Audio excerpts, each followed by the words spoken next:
We're going to start this evening with a letter written by Jordan.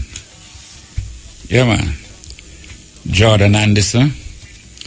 And his master wrote to him and said to him, look, I would love for you to come back and work for me. So Jordan writes to him and says, to my old master, Colonel P.H. Anderson, Big Spring, Tennessee. Sir, I got your letter and was glad to find that you had not forgotten Jordan and that you wanted me to come back and live with you again, promising to do better for me than anybody else can.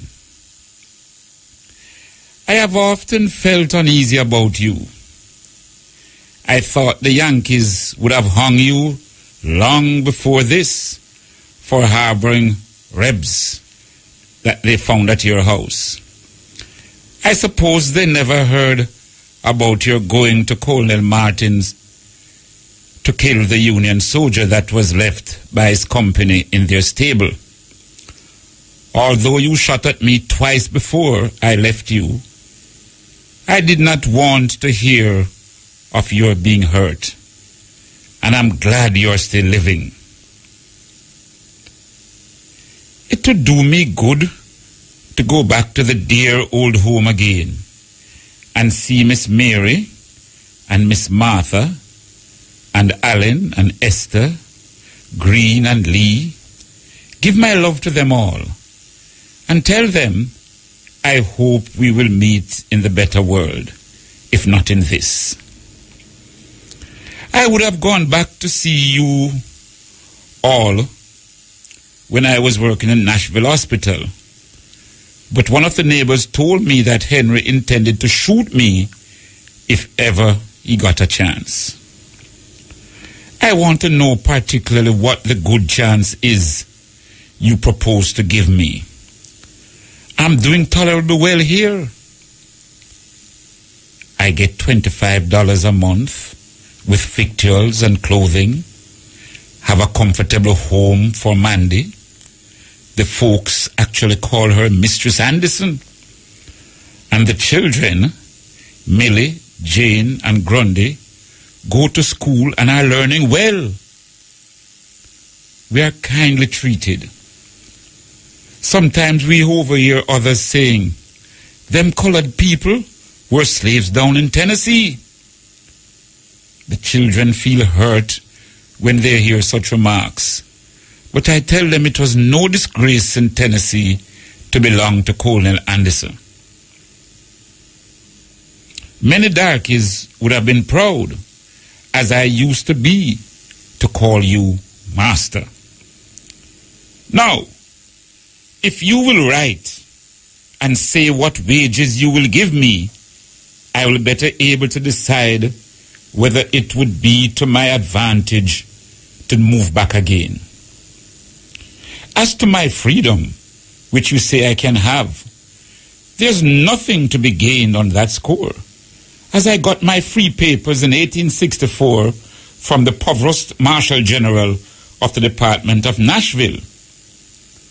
Mandy says she would be afraid to go back without some proof that you were disposed to treat us justly and kindly.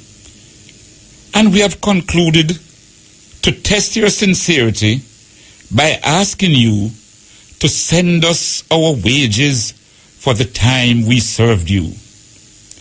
This will make us forget and forgive old scores and rely on your justice and friendship in the future.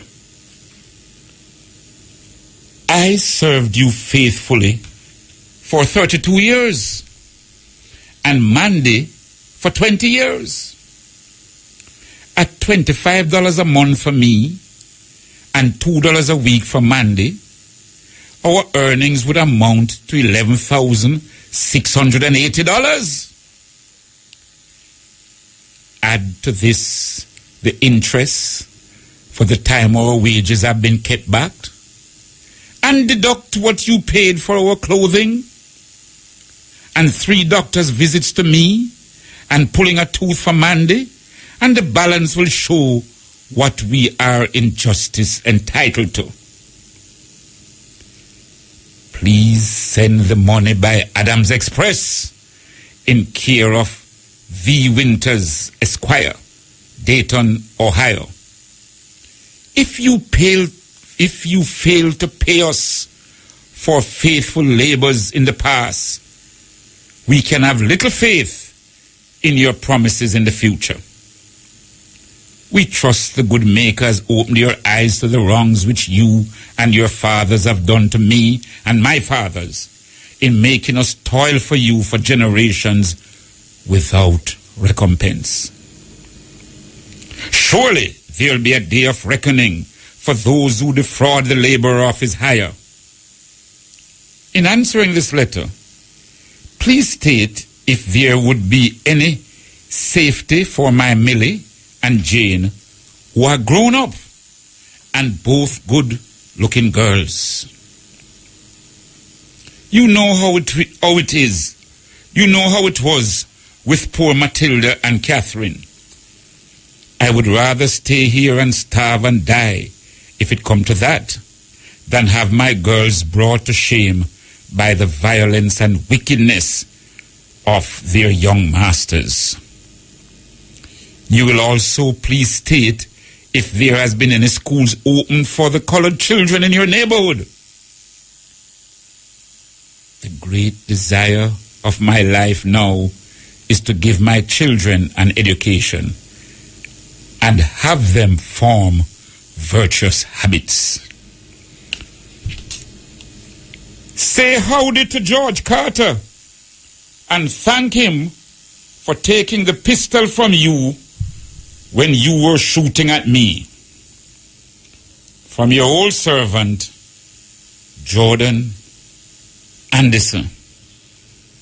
Yes, that's a letter that an ex-slave wrote to his master way back in 1865 in the United States.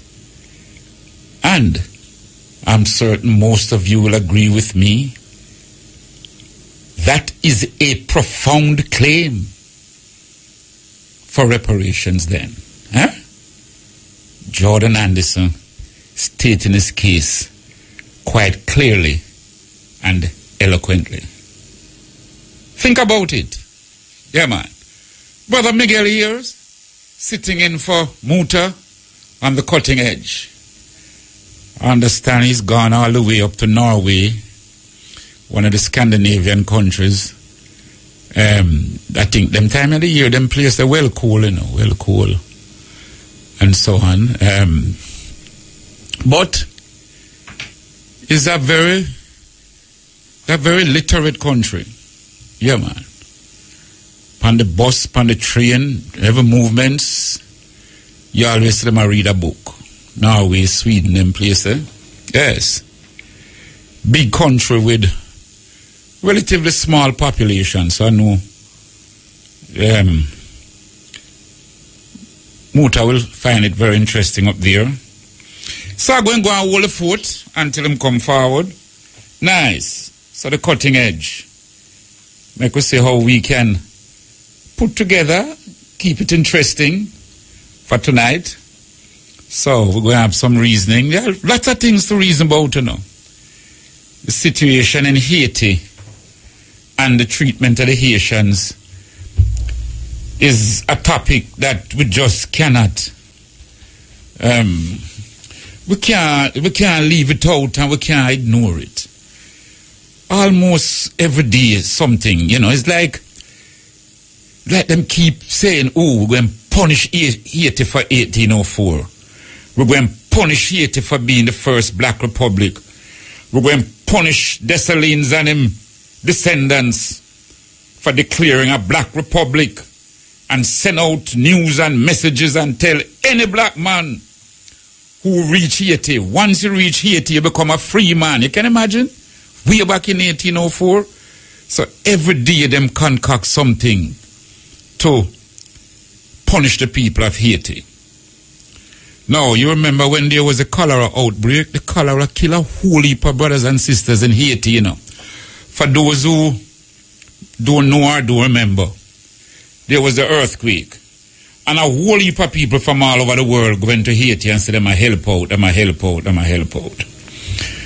So now, some soldiers from Nepal, soldiers all the way from Nepal, you know.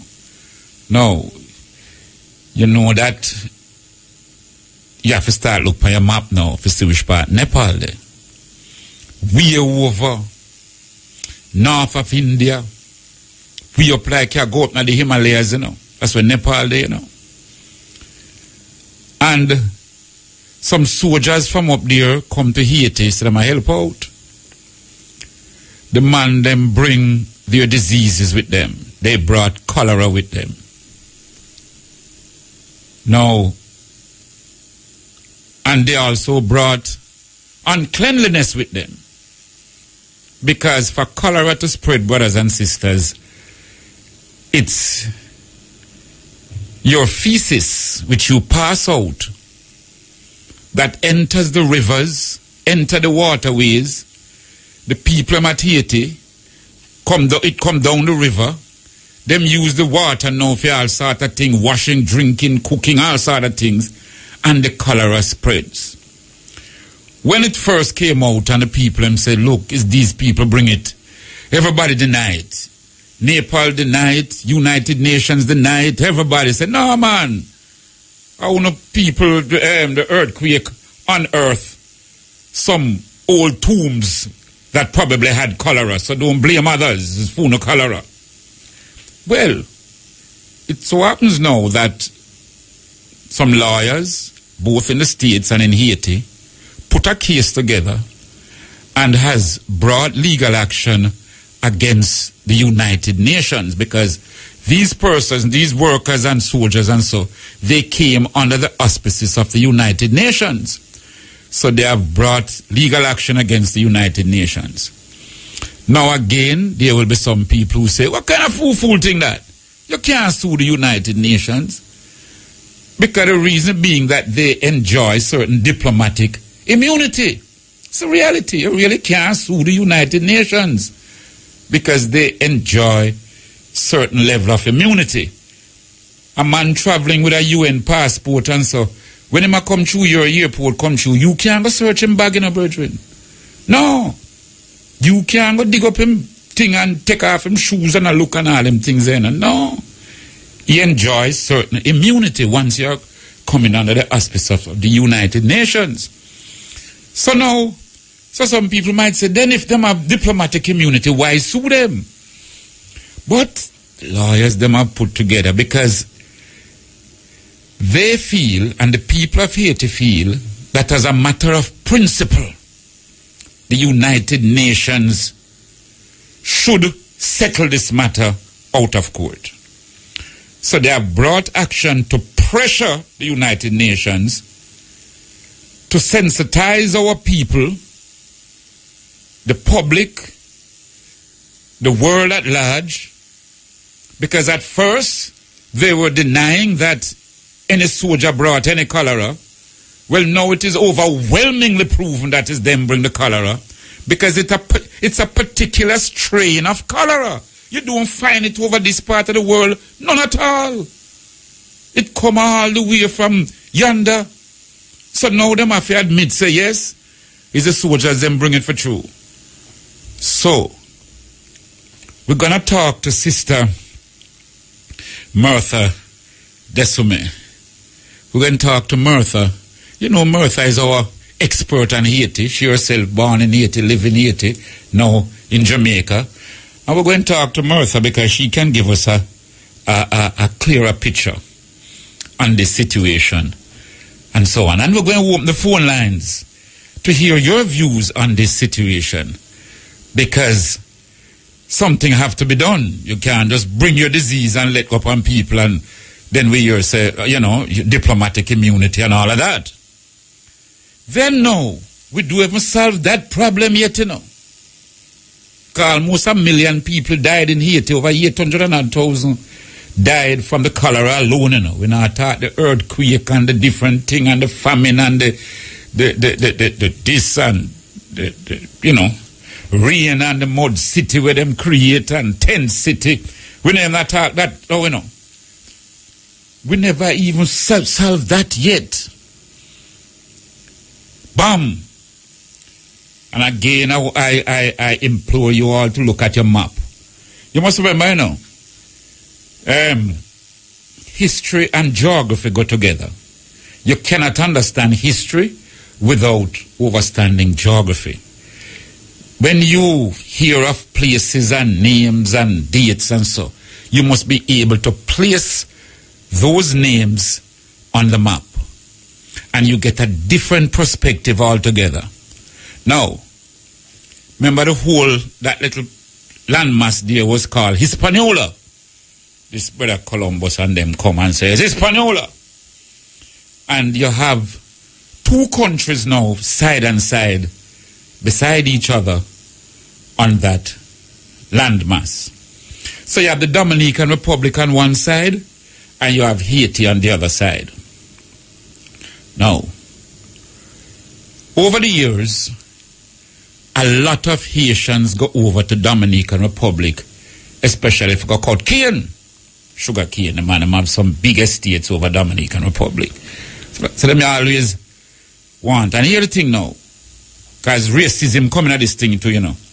The people in Dominican Republic is some browner people, and them always think themselves better than the Asians, who is some blacker people. So them enjoy bringing the Asians over, and they exploit them, pay them little or nothing. Sometimes don't even pay them, and bring them over, cut cane, work in them factories, exploit them. Now this has been going on not from 10 years ago, you know, not since the earthquake and the hurricane and them things, which sometimes I wonder how come the hurricane, even as the Asians start to recover, so our next hurricane lick them, and people are telling about act of God and all. No, man. We have to move out of that now. Science teach we different now. Some of these hurricanes and some of these so-called natural disasters, man seem to can direct them now and get them where them want for lick and all of them places. All right. Now, the Dominican Republic, so it's years the people am going over there. There's a book named Bitter Sugar. And some of you remember that when I used to do a program on another station, I named the program Bitter Sugar. Is out of the Haitian experience. Bitter sugar cane. Because the people go over there, go work and work. You know, naturally man go over there, go work. It must exist, so man find woman, man marry or meet up with a woman, children born, and all of that. This is going from about 1920s, you know. Now we're not 2013, almost ago 100 years, you know, that this has been going on. Now the other day out of the blue, a court in the Dominican Republic, because over here to them speak French and French patois. Over Dominican Republic, them speak Spanish. Now, a court in the Dominican Republic now ruled the other day that Haitians who come over, come work, all them Haitians, whether you're there for 30 years, 50 years, 70 years, you are not entitled to Dominican citizenship, and that you must start think about going back to Haiti. The children now born from these Haitians and Dominican, whether man and woman, whether the Dominican man take up with the Haitian sister, or the Haitian brethren take up with a Dominican sister, the children were born. They are saying those children are not entitled to Dominican citizenship. The grandchildren are not entitled to Dominican citizenship.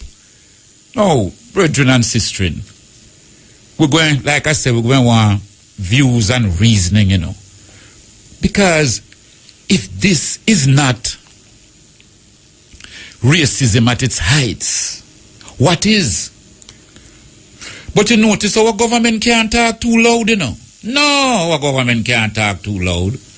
Because in the time when a little rickety boat come on here with Haitian people, even the people of Portland welcome them, provide them with food, open up them house to them and all of that. What our government do? Send them back.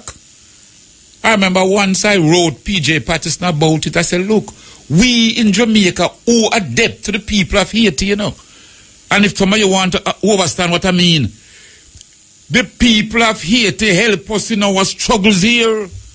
We go over there go fight. And when we are fight, them come, them help the Maroons. Haitians were with the Maroons in the war against the British. Haitians were here with Taki in 1760. And while you look the man Black X, I hear say you'll be having a function next week in honor of Taki. The Haitians have assisted us. As you all know, people like Christophe, Jamaican, who went over there and fight.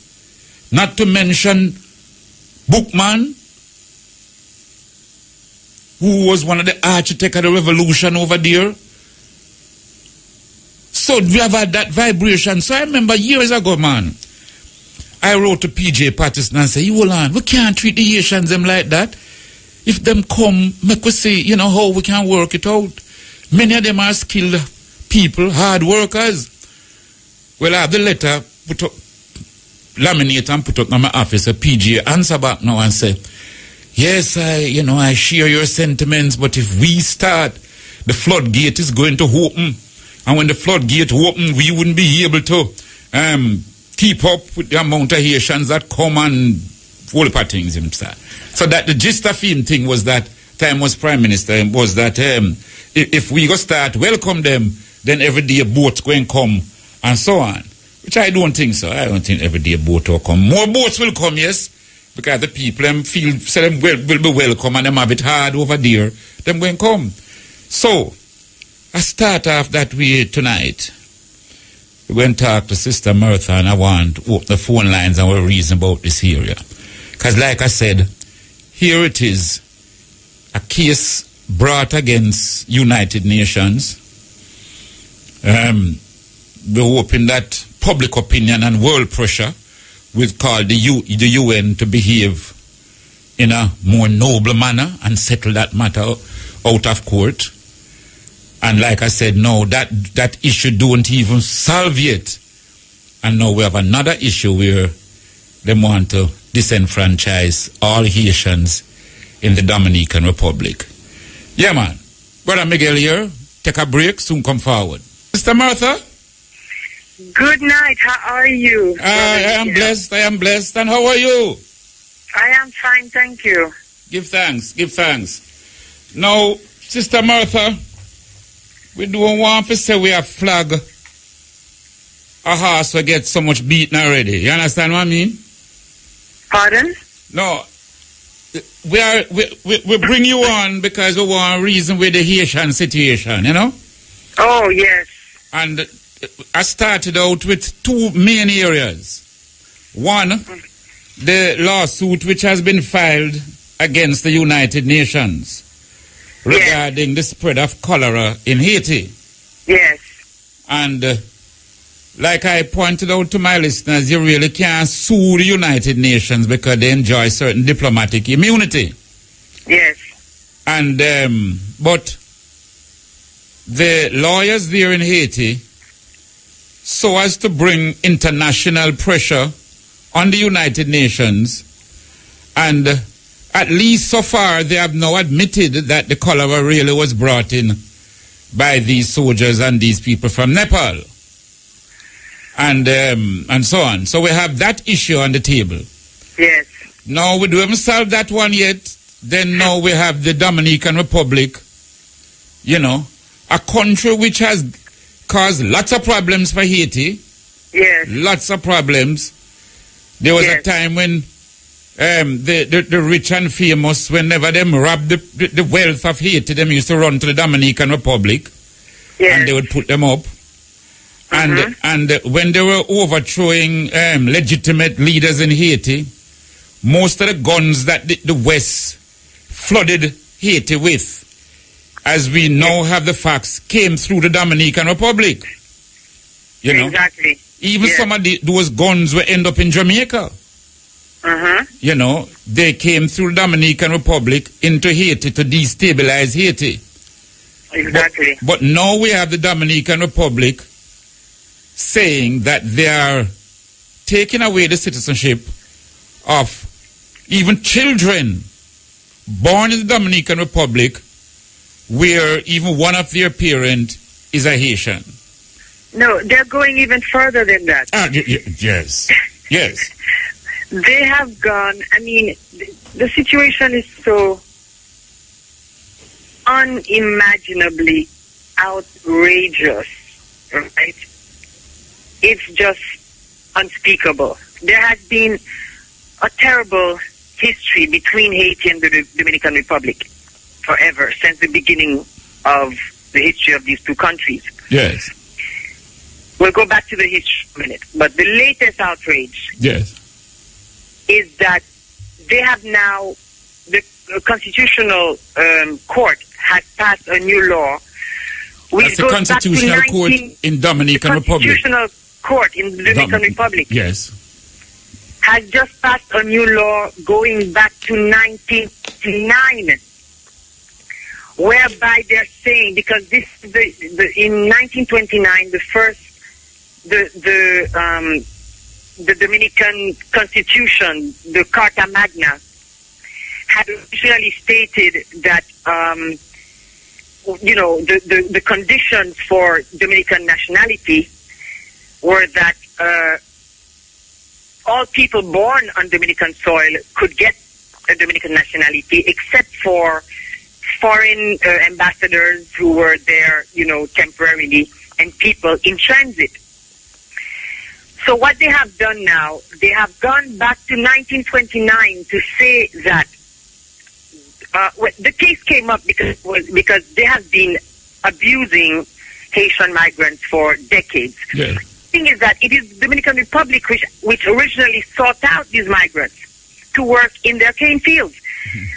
The Haitian labor has literally built up and sustained the economy of the Dominican Republic through blood, sweat, and tears. If these migrants were to leave today, their entire economy would crash. Mm-hmm. These people have, the scars on their hands had built up the country of the prosperous country, relatively, for, the Caribbean, of the Dominican Republic. But at the same time that they have these people there and they want to continue exploiting them, they don't want to give them any rights and they want to disenfranchise them. Mm-hmm. So for decades, Haitians have been suffering all kind of prejudice and a literal apartheid situation in the Dominican Republic. Now there have been the case of stateless children has been going on for a long time, and it's not only in the Dominican Republic because there's that problem in the Bahamas and Turks and Caicos and other Caribbean islands.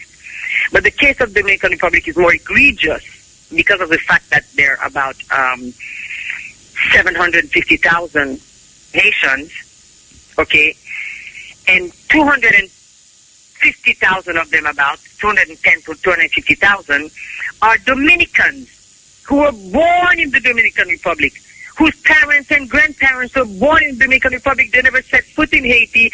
They don't know anything about Haiti. They don't even speak French or Creole. But because of the fact that they are descendants of Haitians, right, the xenophobia and racism is so powerful, and these nationalist political parties have been using Haitians as scapegoats, for all of the ills of the society. And this is not the first time we've seen it. We've seen it in many other countries. We've seen it in Nazi Germany. We've seen it in several countries where the xenophobic political parties use migrants or foreigners or Jews or whatever group they choose to gain popularity and gain the sympathy of the people.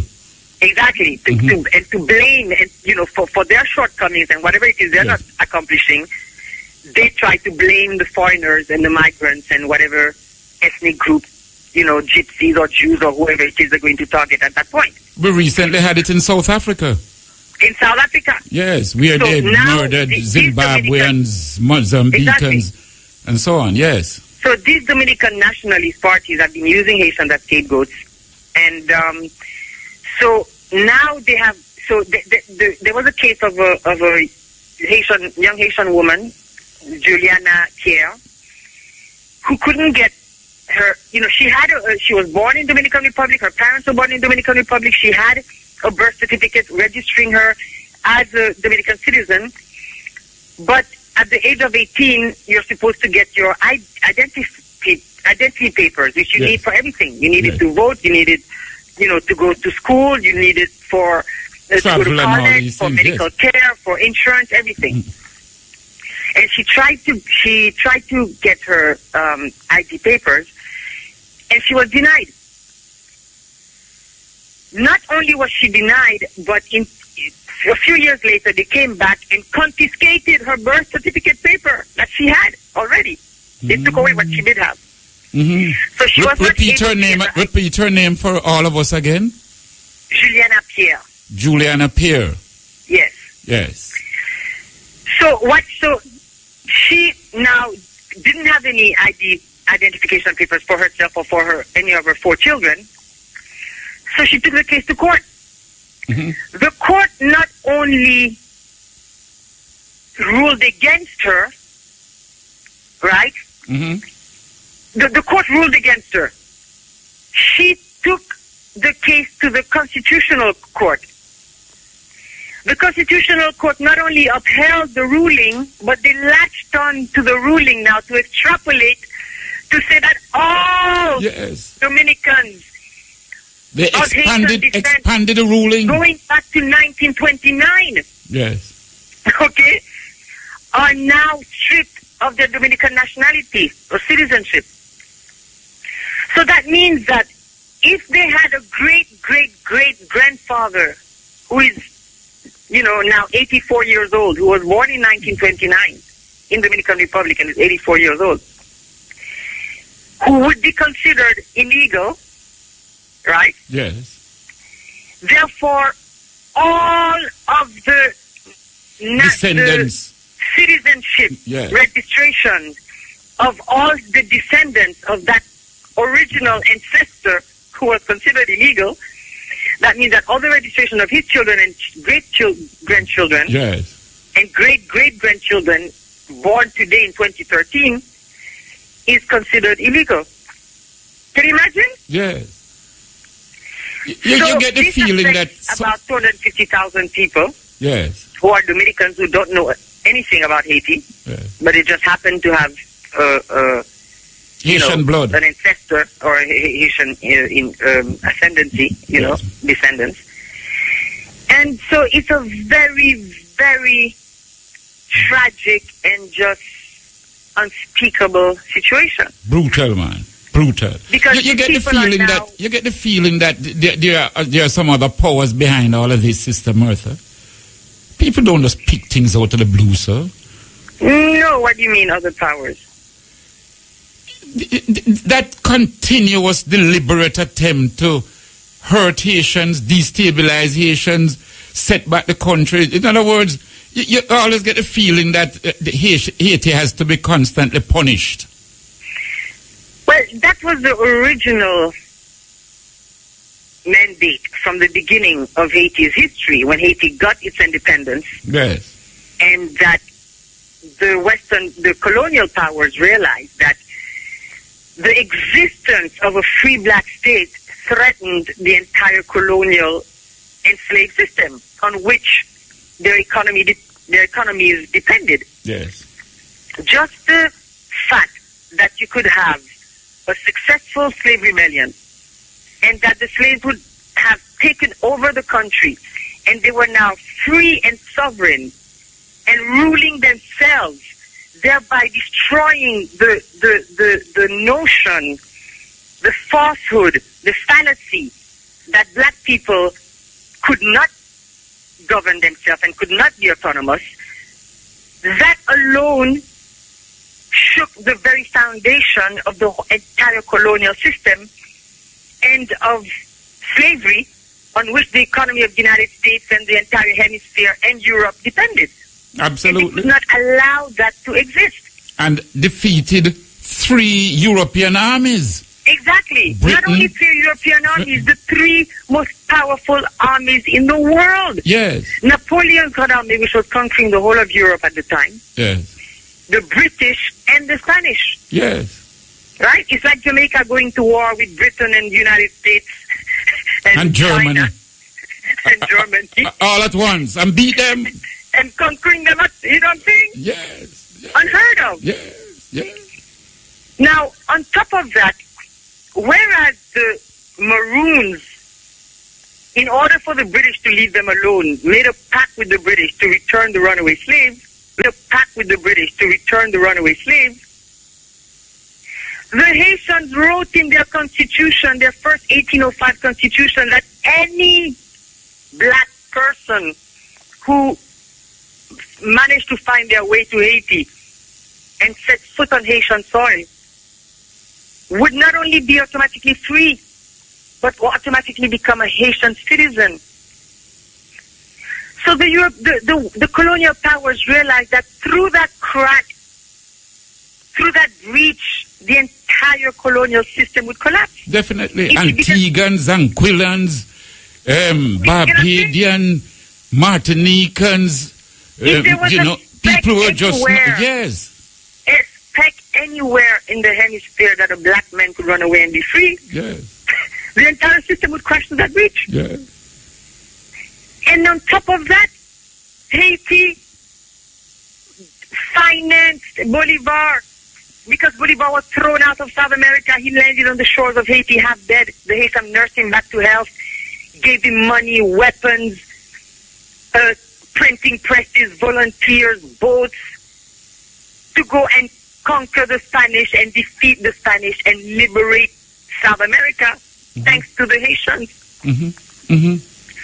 So that country now, which proved to be, and as you know, in the preface to the Black Jacobins, it is said that West Indians first knew themselves as a people in the Haitian Revolution. This was the first time that black men stood up. I don't remember who wrote the preface. I don't remember if it's Lloyd Best or George Landing or one of those Caribbean that wrote which book? Writers who wrote the preface to the Black Jacobins. Oh, the preface to the Black Jacobins. Yeah, the foreword to the Black Jacobins. Yes. And he said this was a time when hundreds of thousands of black men would shake in front of a single white man. Okay? So this is where black pride, black manhood, blackness first stood up and demanded to be recognized as men, as human beings, with all of the rights of, which awarded or granted, recognized to any human being. I think it's C.L.R. James that wrote the preface. Well, he wrote the book. It's usually someone else who will write the preface to a book, right? I think it has had so much addition, but he wrote the book too, the Black Jacobins. C.L.R. James wrote the book. Right.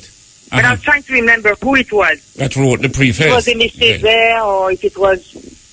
Yes. But in any case, it was a... I'm looking through the book now, actually. I have a copy with me. Okay. I brought a copy along with me. And that is something we recommend to our people to read, the book, The Black Jacobins. Every black child in the world. Yes. Not only every black child, because as Martin Luther King so rightly said during the Civil Rights Movement, we're not just freeing black people, we're freeing white people from the scourge of being oppressors. You know what I'm saying? Yes, but we have enough on our hands to free our own. We really can't free him now. Yes, he must look about freeing freedom.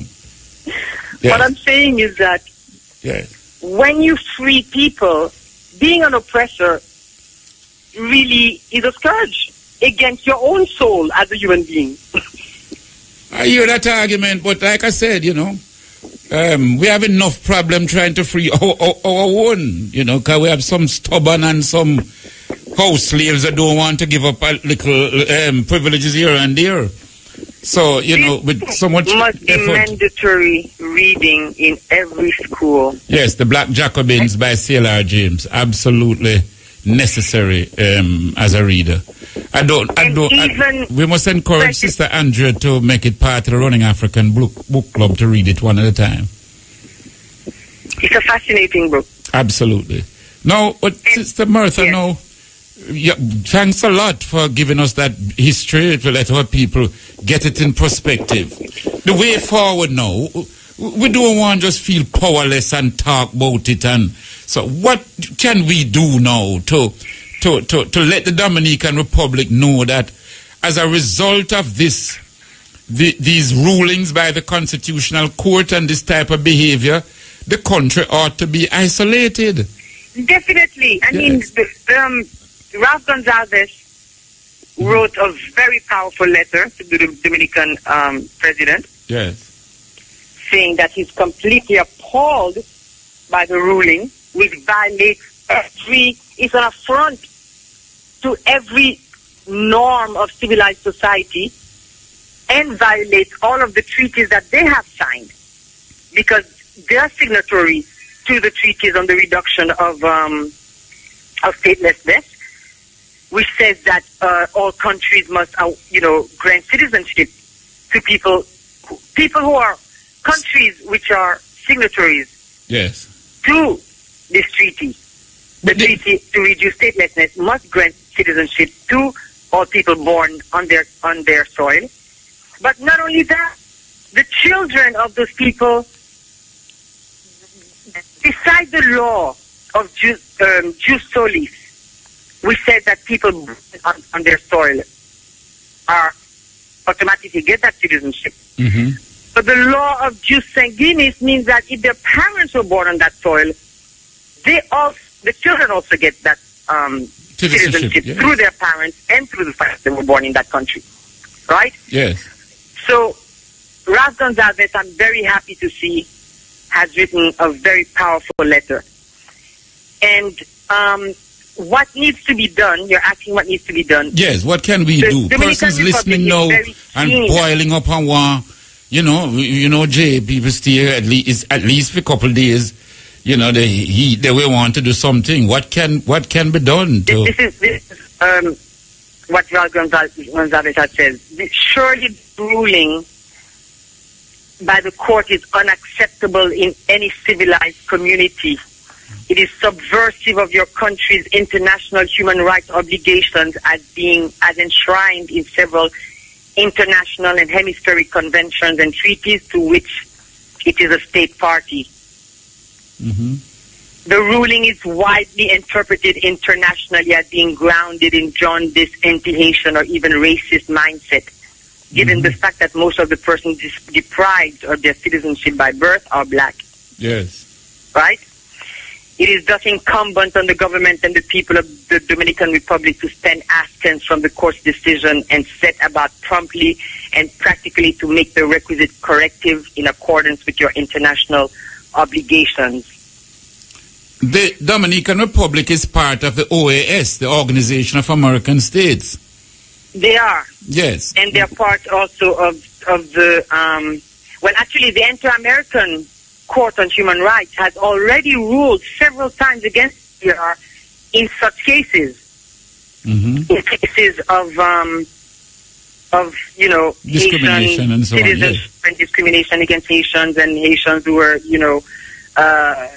deported without due process and people who had work permits and residence and visas and citizenship who were arbitrarily deported. Mm-hmm. And they went to the Inter-American Court on Human Rights, and the Inter-American Court on Human Rights ruled in their favor, but the Dominican Republic has ignored the ruling.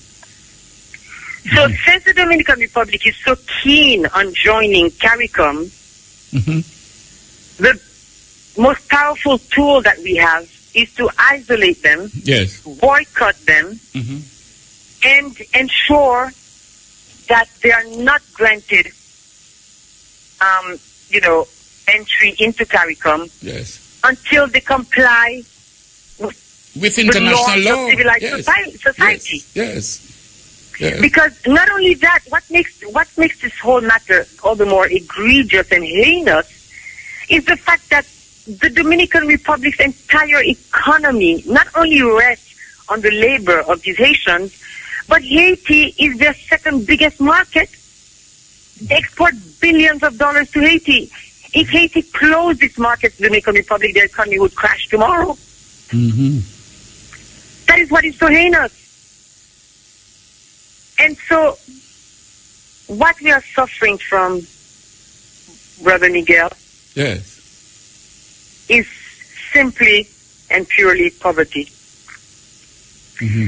Poverty which enables, you see, Bob Marley used to speak about men's inhumanity to men. Yes. And we're living in a world which is dominated by greed and money and just economic preoccupations, and people will abuse other people in any way they can. And when it comes to economic, if you're economically weak, then you're going to be at the mercy of other people and other countries. They have an embassy here in Jamaica. They have some sort of consulate. Yes.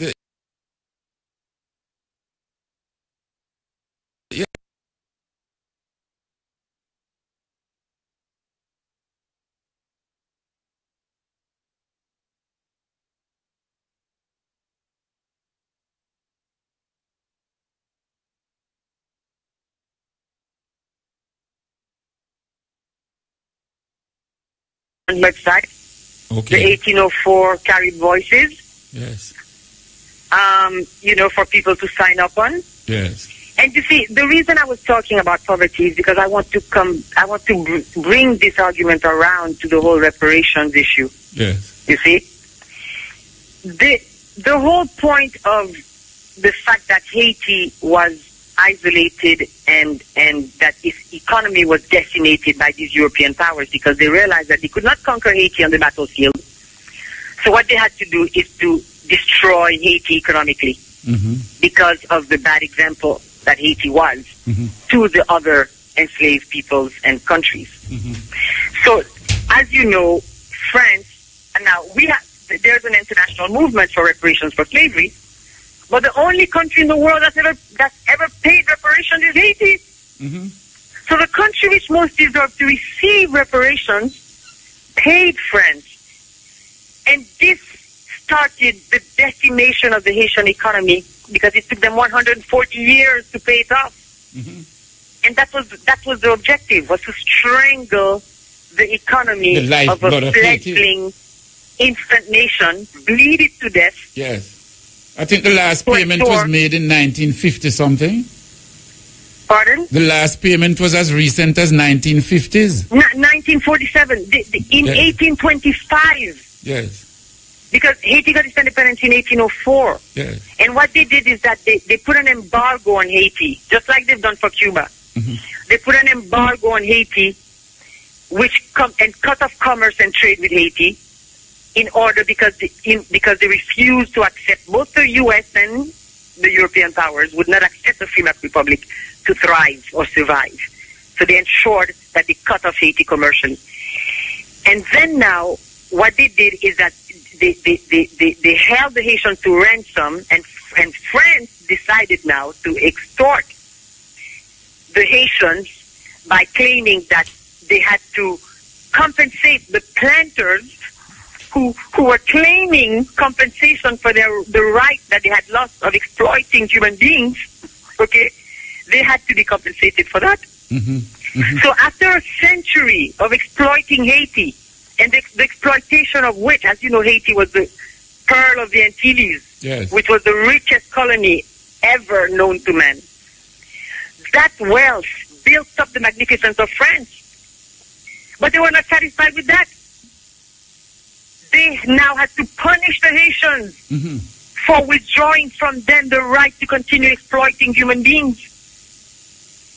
So I heard recently, and I didn't even know that the British planters had also demanded that Jamaica pay reparations to the planters.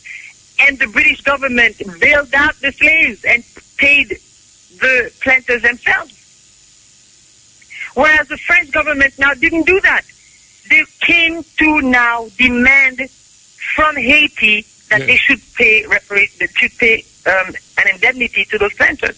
Yes. So when it's back to the wall after 21 years of isolation. How much did they actually pay, Sister Martha? They demanded 150 million gold francs, which was equivalent to the gross national product of France at the time, 10 times the value of the colony, right? Which today has been calculated to be as much as $90 billion,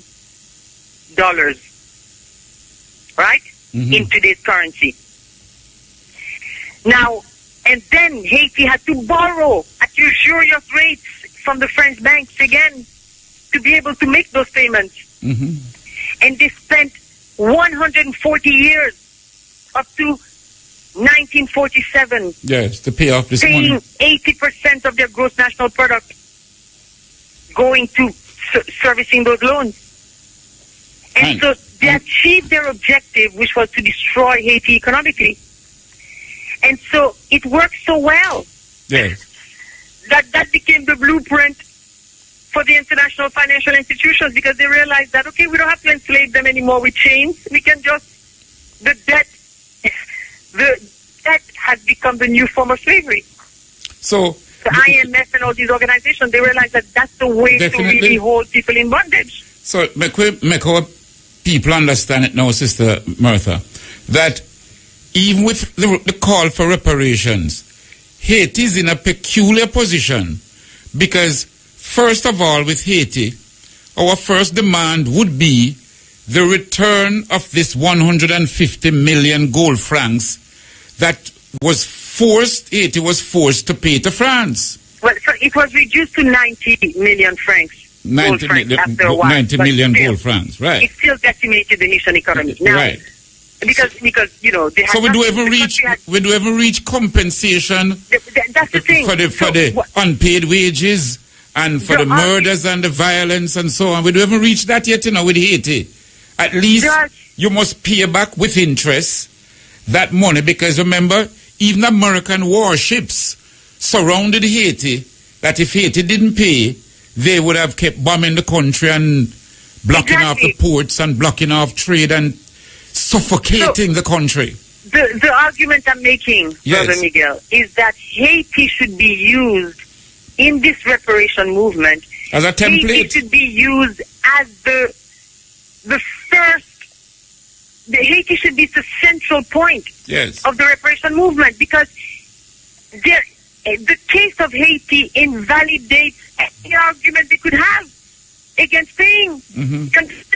Because if they could now, after exploiting Haiti for an entire century, that Haiti built up France, the French who believe themselves to be the center of the world, their wealth was built on the exploitation. Blood and tears of the Haitians, Blood and tears, the genocide, the murder, the enslavement of the Haitians for an entire century. And they were not satisfied with that. They had to come and bleed an infant nation for 140 years on top of that to get compensation for the fact that they lost the right to continue murdering and exploiting. How can the Europeans claim that they don't for 4 centuries of exploitation and genocide? Yes. You understand? Absolutely. So the case of Haiti invalidates any argument they could have. So Haiti has to be used as a central point of this international reparations movement. Sister Martha, how do you see the case now against the United Nations for the cholera epidemic? How are we going to solve that one now? Okay, the question of you were saying earlier that a lawsuit has been brought against the United Nations. Yes. The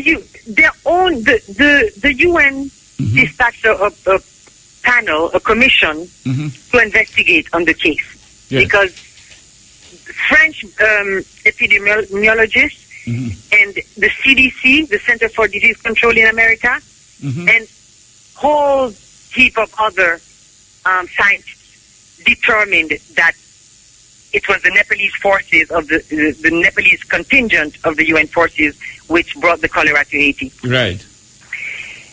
The UN sent their own committee to investigate, and that committee also confirmed the findings. Yes, they were denying it at first, but the facts were the evidence was so strong that now they have to admit that. But the UN still are not admitting. They are saying, no, I said the panel found Oh, the panel found it, yes.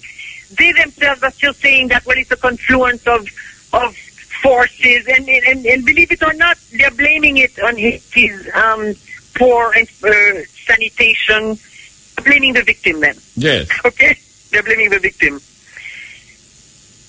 Now, the thing is that the UN, even though the UN immunity, but the status of forces agreement of every UN force which has to any country in the world, one of the main features of the status forces agreement is that to counterbalance the immunity, they must establish a claims commission, which, in case people are hurt in the course of UN operations, so that these people will have a recourse. Mm-hmm. In 68 years of operation, the UN, even that clause of, establishing the claims commission is a main feature of the status of forces agreement that decides all the countries that they go into. They have never in 68 years established a claims commission. So they have been accused of raping children in the Congo, in all kind of African countries, all kind of atrocities that the UN has been accused of.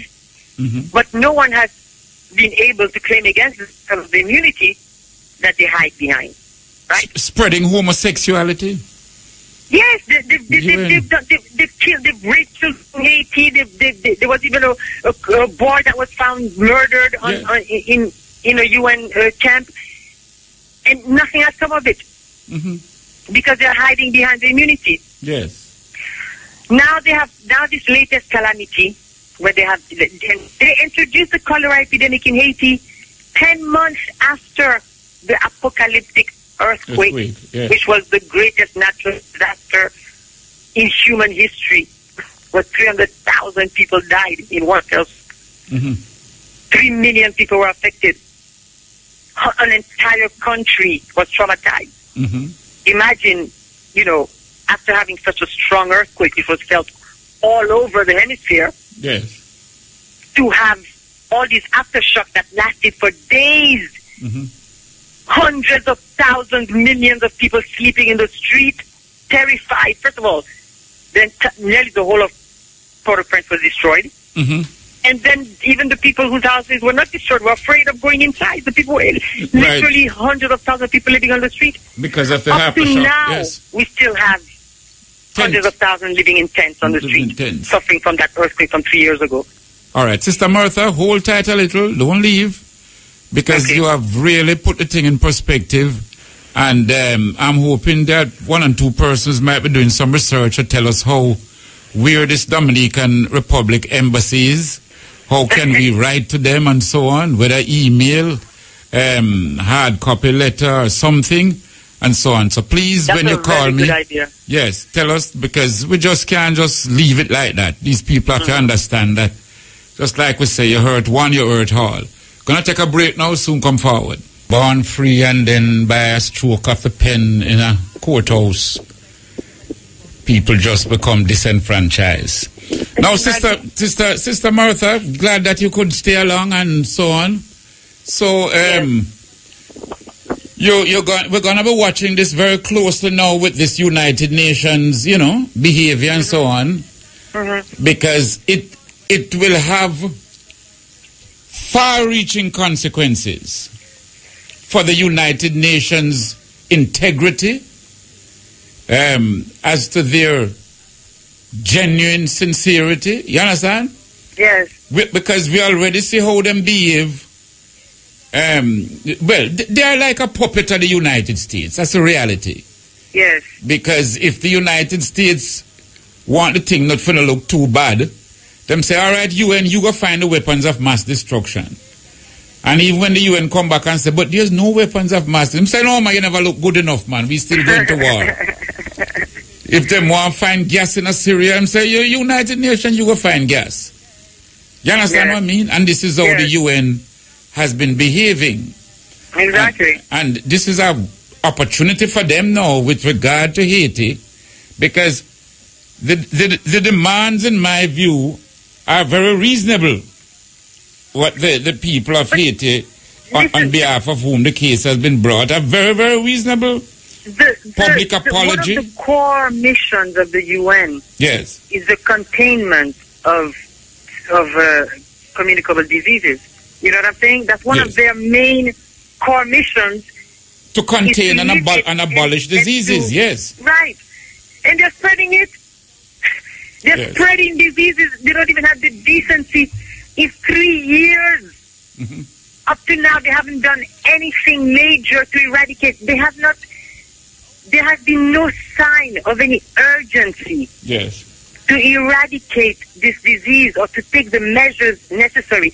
Forget even the fact that they're responsible and that they owe compensation to the people. That's another question. But at least do what is necessary to eradicate the wrong that you have caused. There has been no major urgent campaign to eradicate the disease. Absolutely. Or to really handle it. You know what I'm saying? With the urgency it requires. 8,000 people have died.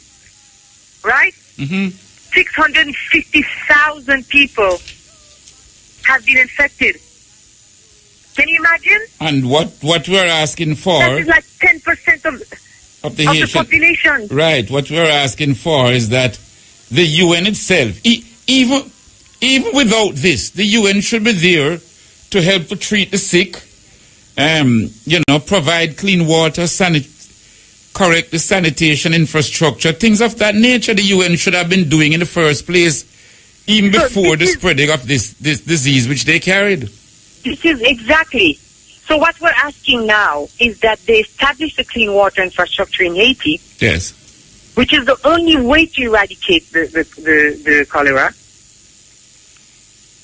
It has been estimated that it would cost about $800 million to establish the clean water infrastructure, which is what is the budget of the UN forces for 1 year in Haiti, right? So if we take out the UN forces and put that money towards the people, we'll be better off. Exactly, because those people, I mean, when they go to these countries, they're living like kings in Haiti. They're making money. These people are coming from countries where they're coming from Nepal. They're coming from countries where, there's struggling. There's a lot of poverty. Yes. And when they go to Haiti, they're living like kings, going to the beach, going to restaurants, earning hardship salaries. Mm-hmm. They're supposed to be a stabilization force. They have not brought any stabilization to Haiti. The real estate in Haiti, through these organizations, through the UN forces and the UN administration and other foreign organizations, the real estate is so high that Haitians cannot even live in Haiti today. Because it costs more. It costs about, for one-bedroom apartment, about $3,000 US a month. Port-au-Prince is more expensive than Manhattan. Mm-hmm. Right? These people, to the restaurants in Haiti, every night you're seeing UN soldiers and these people at the beach and everywhere enjoying themselves. Yes. It's a grand... They paid, and they have not brought anything to Haiti. Take this money and get the cholera. Is there any recommendation you would make now in regard to the lawsuit now? The UN have several agencies in Jamaica. Mm-hmm. Do we, put it simple, people are saying a bona fide upon some of these agencies to let them understand that they ought, those who have the disease, those who have families that have died from the diseases, and so on, shouldn't there be some amount of compensation now? Real compensation for persons who have suffered. Yes. Of course. There was a march the other day that Haitians in the U.S. Organized when the General Assembly was taking place.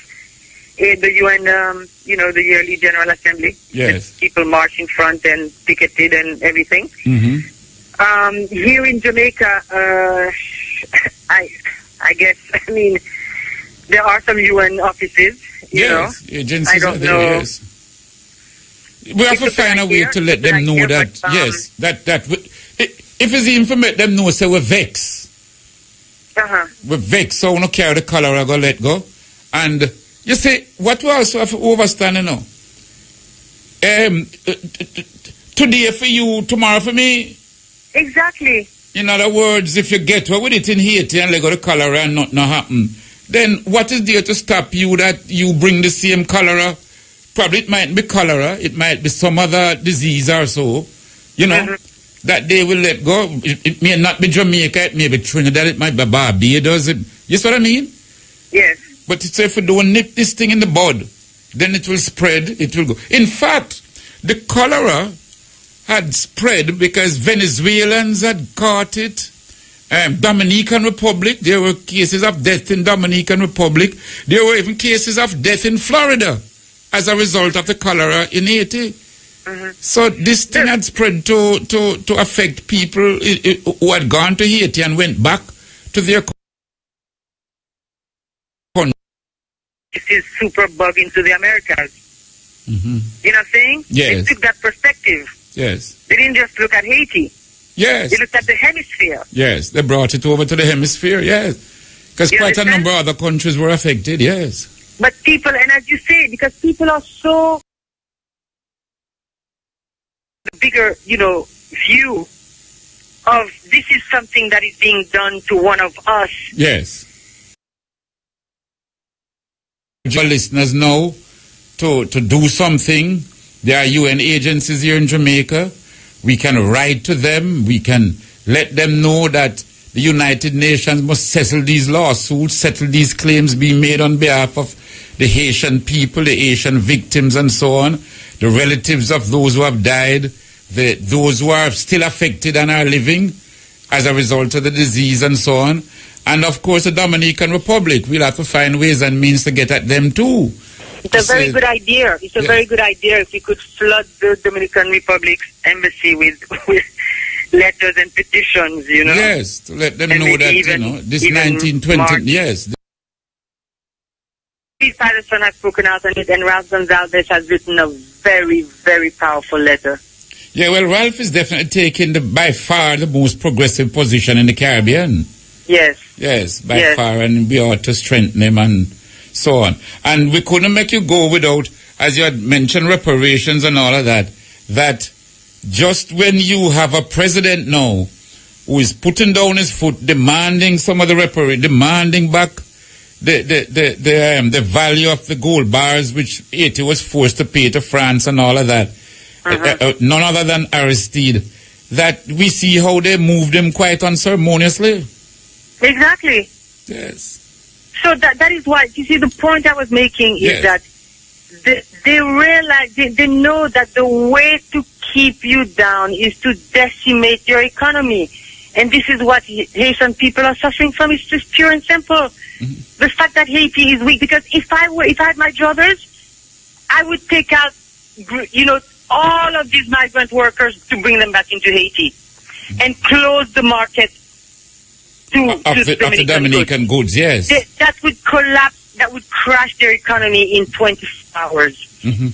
But because every problem that we have in Africa and in the Caribbean can be traced back and this devastation of our economies. Absolutely. That is why reparations is a primordial, right? Is of paramount importance for the recovery of our people. Exactly. Our dignity, our rights, our self-respect, all these things hinges on it. It isn't just, as some people might think, that, you know, we are going with pan in hand begging something. No. It's much, much more than that. Absolutely much more. We're asking for our due because we built their economies. And then they turn around and look down their noses at us and call us the poorest country in the Western Hemisphere and sneer at us. Like Bob Marley said it. You eat a full of my, you yum a full of my corn and look at me with scorn. You know what I'm saying? Yes. Sister Martha, we really thank you. We have taken up a lot of your time and your sleep. And we really give thanks. And well, thank you. It was my pleasure. Thanks for having me. And we're glad that you are able to educate our people and so on, and that we're asking everyone who have listened now to do something in support and in solidarity with our black brothers and sisters who showed us the way to freedom. Give thanks, my sister. Thank you for keeping up the issue, Brother Miguel. One more. All right. Irie, give thanks. Nice. Now, as we promised now, the phone lines. So, the numbers are 974-5051, 974-5079, 974-5043. Give us a call. Make us hear your views on this matter here now, as to what you think, and how can we prevent this thing from spreading, this disease from spreading as we move forward. Also, another area which has been in the news recently, and I want to throw it out tonight, is the whole decriminalization of ganja. It is now at the fore. Parliament discussed it. They had a vote on it. The majority of parliamentarians are in favor of decriminalizing ganja. They voted. Now the matter is to go back to the cabinet and so on. We're going to take a few calls here now. Yes. Greetings and blessings. Greetings, Brother Miguel. Give thanks. Blessings, my brother. How you doing? Yeah, man. We were there, with the power foot, and we are running, Yeah, we are running like African. Yes. I want to be the first call to call tonight because I think this situation is the same situation that happened to us in Jamaica. They marked the rebellion. Yes. St. Thomas. Yes. You know that the notion that St. Thomas was named St. David? Yes. And that's why it was changed because of the rebellion. Oh, it was changed because of the Marbury Rebellion. Yes, and they was that none of the Parbogo family was supposed to be educated. Right, yeah, then they banned them from go school. Right, well, it's the same situation it followed with Haiti, because that's why they must chastise St. Thomas just like that. Yes. And that chastise the whole of Jamaica, not the St. Thomas alone. Yes. A lot of people don't realize that there were British warships that helped to crush the rebellion. Well, I don't like the word rebellion because it was bigger than that. Rebellion tend to localize it and juniorize it, Definitely. But you had British warships come here, land soldiers, to assist in crushing, because remember this was 1865 now. Right, that's they had the lessons of Haiti, right? Them said the Haiti was successful. Yes. And of course, them couldn't take another Jamaica now, become another Haiti. So, hello? Definitely. Yeah, man. So it's a beat down on the Jamaican people coming from the eastern side. If you notice the culture from the way the Parbogo from Stone, they got all of that kind of suppressed. Yes. And they try to build up the west instead of them trying to build the east with the front page of Jamaica. So, tell me, you took in some of the events last week? Out there in St. Thomas? I couldn't get a reach, definitely. I couldn't get a reach. I'm hoping Sister Jamoke Abrahams give me a call, I would really love for her to give us a... I wanted to go there and tape some of the events because that's what I do, some like tape events. The tape events, yes. Tape events, I keep them because falling trees are something we watch out for. Yes. You don't want to repeat them, Yes. Some years ago I went to a bookstore in New York, Barnes & Noble. And when I went to this bookstore, there was a room that was the size of about 25 by 25 feet, which is a fairly big room. And in this room, all the books that were on sale, all the books in a room, roughly 25 foot by 25, probably a little bit bigger, all the books in that room were on Winston Churchill. And I said to myself, imagine that. Here's a store where I sell books and one entire room, all the books relating to Churchill. Now, Churchill to the British is their liberator. Bogle to us, Paul Bogle to us is our liberator. Yet we hardly have much books on Bogle now. And this is where I blame, like, the University of the West Indies and I blame other universities that have come up now, because you must encourage, steer, provide scholarship in the area that persons can do research and write books on Paul Bogle, the Morant Bay Uprising, and the many aspects to it which we haven't yet touched. Yes. What's your views, my brother? Like him phone call run out or something like that. But generally, I want to throw it out to our people. Shouldn't we have much, much more literature on the whole Morant Bay situation, on the Paul Bogle and all of that? It's scratchy. If you want information, you have to search a little piece here, a little piece there. You have to read about Governor here to know about our struggle here, Yeah, man. Our universities must encourage and, like I said, steer scholarship. Let people do their masters, their PhDs and so in these areas that will enrich our knowledge on some of our great and outstanding leaders. Yeah, man. Yes. As we move on, yeah, man, I was talking about the ganja situation now. Now, that don't mean you can't call in regarding the Haitian situation, But I just want to throw it out. The ganja situation now, and vote in Parliament, they have now put it back to the Cabinet now, and they would have to pass laws now to amend the present law so as to, they have settled that decriminalization. I really think that at this stage now we should pass decriminalization. And decriminalization probably about 10, 12 years ago when we had the Ganja Commission set up, which was headed by Professor Barry Chevans. But no, because here what? You see decriminalization now? You go and wonder no, because what about the planters? For you to have herbs to decriminalize, you have to have the planters. What about the dealers? What about the man who travel with it from country come town? Him should have some license, some leeway. Because what I notice, even the examples which are constantly used of the coffee shops in Holland, but the coffee shop, each coffee shop cannot have more than a certain amount of ganja at any one time. And as a result of that now, it causes the person who owns the shop, every half hour, him supply run out, him have to jump in a vehicle or find some way and him gone to some place and him get some more and him come back because him can't keep over a certain amount at him shop. But what has happened is that the buyer, to have it in his coffee shop, him virtually have to go and get it illegally.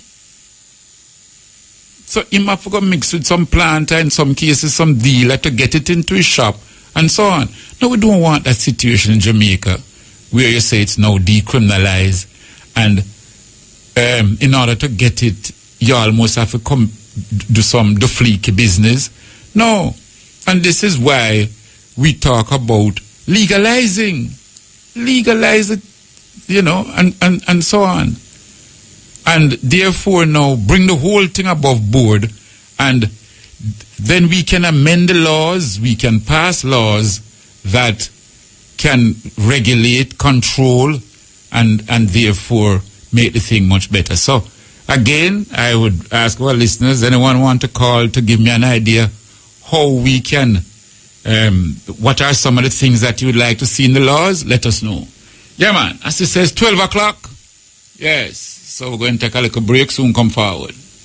Brothers and sisters, this is Chalice. Join us with respect for our national anthem. Let us stand and defend this one. Peace and love. Thank you.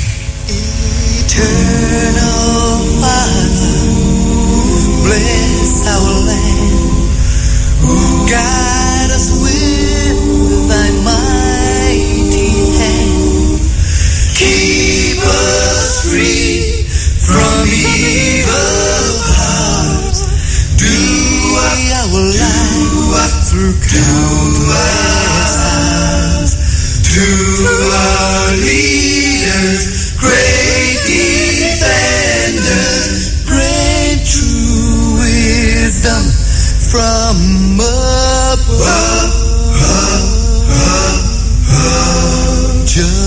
justice. Justice. Truth. Be ours forever. Jamaica land we love. Jamaica. Jamaica. Jamaica land we love.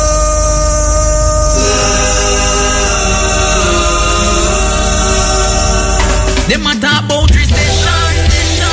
Too long we live in another session. No more brother politician. We vote the win, we get better on. Hey man, a hustle daily. We put food a bill. If you save a little penny, music, pressure, them keep having that pressure on we, you know. But is we going to have to lift it off ourselves, you know. Is we going to have to ensure that that pressure don't continue.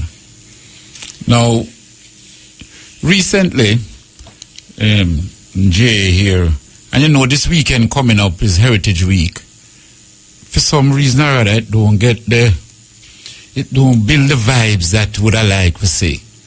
I don't know if it's the way how the government them celebrate it or so on, but you know, to how it should have lift our spirit. It's supposed to be really one of the greatest moments because we are celebrate people like Sam Sharp, Paul Bogle, Nanny, you know, and Monday, remember Monday coming up now, most of you, if you can find yourself out at Moortown over there in Portland to join them in the celebration of Nanny, you know, that would be very good.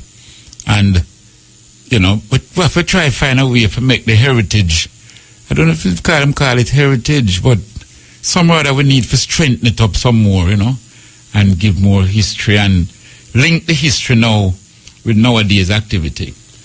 Now, you know that there's a case before the court regarding Pinnacle. And the judge hear evidence and is to give a ruling. This is a case that is being tried over here in Spanish Town. And I think it's a good while now we have been waiting on the judge to give the decision in the matter. But I keep wondering now how this going down, because the government, through the Heritage Trust, have declared some parts of Pinnacle as a national heritage site. So if the government have declared that, I'm wondering now how the judge going to rule. Because really can't rule now against that. So, you know, yeah man, as time goes forward, we're going to see how that situation unfold. Yeah man. Yes, greetings and blessings. Yes, sir. Blessed. Greetings, my brother. Blessed, sir. Yes. Yeah, man. Brother Miguel, you're sitting in for Muta tonight. Go ahead. Yeah, man. This every day with you, man. Another Wednesday night on the Cutting Edge, you know? Yes. Yeah, man. And I FM, man. Yeah, so we like your vibes, you know? Yeah, well, we're trying. Yeah, But man, what aspect of the program you like? Tell us now. Which part of the program? Yeah, what aspect of it? Yes. Well, you know, see, I like the whole aspect of it, and I just like everything you say. I never get to hear everything when the lady was talking because I was working and yes. I have to keep moving. What kind of work? Now, what kind of work you do now? Well, right now, me have shell some peas, you know. I see, nice. There's some nice. them call it cow peas. Yes. I don't know if I two different kind of cow peas, but it's the brown cow peas with the white. Yes. You know, its pod is about 8 inches long. All right. So you plant Yeah, it? man. Yeah, man. So it's reaping time now? Yeah, you can reap every 2 days, but right now the rain is on, it's spoiling because we have enough more things to do, you know? Yes. Yeah, I mean, I say, when you say the tune that you just play, you say the pressure, we have to ease the pressure. What do you think we can do for ease the pressure? What do you think we can do for ease the pressure? Well, like when you say we have to ease the pressure. Yeah, man. Well, first of all, we can do. First of all, my brother, one of the things in my view that create enough of the problems is the type of leadership that we have. Yes, that is you one. know. I like what you say. Yeah, you know, all right. All right, because look at Africa. and then come into Jamaica. Let's look at Africa. All of a sudden now we have Mozambique. The economy is growing. You know, it don't reach all the people the way we want it yet, but you know, oil has been discovered, natural gas has been discovered in quite a number of African countries, and so on. Angola, all these, Ghana, oil and so on and so forth. Now, wouldn't you say this oil and natural gas has been in the soil from ever since? Irie? Yeah. So what it is in your in that you think why is Uncle now it is coming to the fore and it is coming to the benefit of the country? What you think is one of the main cause of that? Well, I just feel I would have just leadership expand the thing as much. Of course. Yeah. The type of leadership that we have had. Yeah, we need that in Jamaica and America, Canada, all over, and the people all over Ethiopia. Anyway, we need that kind of relationship. So me I say, what you think? Give me a view about the Asian. What you think about the Asian? You think we should allow them when I come or what? Of course, it's our black brothers and sisters, we man. Should do it because what I'm saying, you see, I never see a black man, a white man come on none of those boats as Asian. That's it, be a black. And if we are some Marcus Garvey and we are some black people, we can say the Asian too. Of course. And we should have said them. Because I remember one time when I work at Montpellier in St. James and then come over to the soldier camp was. I work over the college. I went to get one of those ladies, one of the girls. And, say we could have helped each other. We could have helped them and them help when we have helped other country too. Yes. But although my view is me as a black man, I think I should have a white woman or a Chinese. But still, me a black girl still. All right. But hold tight. Oh, you mean you feel you should have a white woman or a Chinese? Why you feel so? Because I feel, all of my black people, them are my black sister, them are my black sister. My black brother, them are my black brother. Yeah. That's why me would have said Asian. I would have said any black. I would have said any white. I would have said any Chinese. So long as I deal with love and peace. All right. Hold on. You don't think you should have stick to your vine and fig tree? I don't hear. You don't think you should have stick to your own, or own black sister? Well, I think so. My black sister is my black sister. And yeah, man, but you talk about, cohabitation. You talk, no, when I say sister, your queen as a woman, your wife. Yeah, my woman. I think. Yeah, man, you don't think your seed and your children should have come from the womb of someone who look like, and not just as a black, but somebody representative that look like your mother? Well, my mother is my mother, and as I say, Asian are black people. When them come, them are black people. We think we are brother and sister. We don't know. Yeah, man. We should accept them and treat them good, and see go look where them come from and fix it if any problem. Because we can't do it. Yes. I just help we need and nobody with it. Because hear me now, we the people, we ball the most, and it come from politics in Jamaica. It come from people in Jamaica said we are black people. The type of leadership we have, yes. The type of leadership we have is a beggy leadership, and consequently the people end up being beggy too. Yeah, you see, when you say we need to ease the pressure ourselves, yes. We need, when time them call politics, we don't vote. Because we said one a ball, we said one a campaign and a fight. When election time, you're not talking. When election time, you don't agree. When election time, you know, nyam when me eat. And you know, drink when me drink. Because of politics. And when it done, we feel the pressure. So we have sense, ease the pressure, man. And we don't want to do too much talking, we don't want to do something. You see me? Yeah, and make it better, because better can go on, you know. Absolutely, my brother. Well, give thanks. Man, better can go on, and it's simple. Give thanks to the sound, and we're going to keep it up that way and make sure better come. Give thanks, my brother. Yeah. Blessings here. Yeah. Say one thing more. Yes. You see the weed? The herbs, yes. I mentioned a thing to a man one time, like me I say. Yeah. How comes Babylon a fight against weed and them a make whistler? Because if them catch you with a spliff, them charge you for the weed and don't charge for the Whistler and the weed. But the person did not show me say, like, he must say, Whistler never makes the weed. What do you think about it? No, different people. Some people wrap them herbs in coconut, not coconut, banana bark. Even no, but some people wrap it in a Whistler. Nothing wrong with that. I don't see nothing wrong with that. Okay. Different people have different preference. Some people prefer chalice.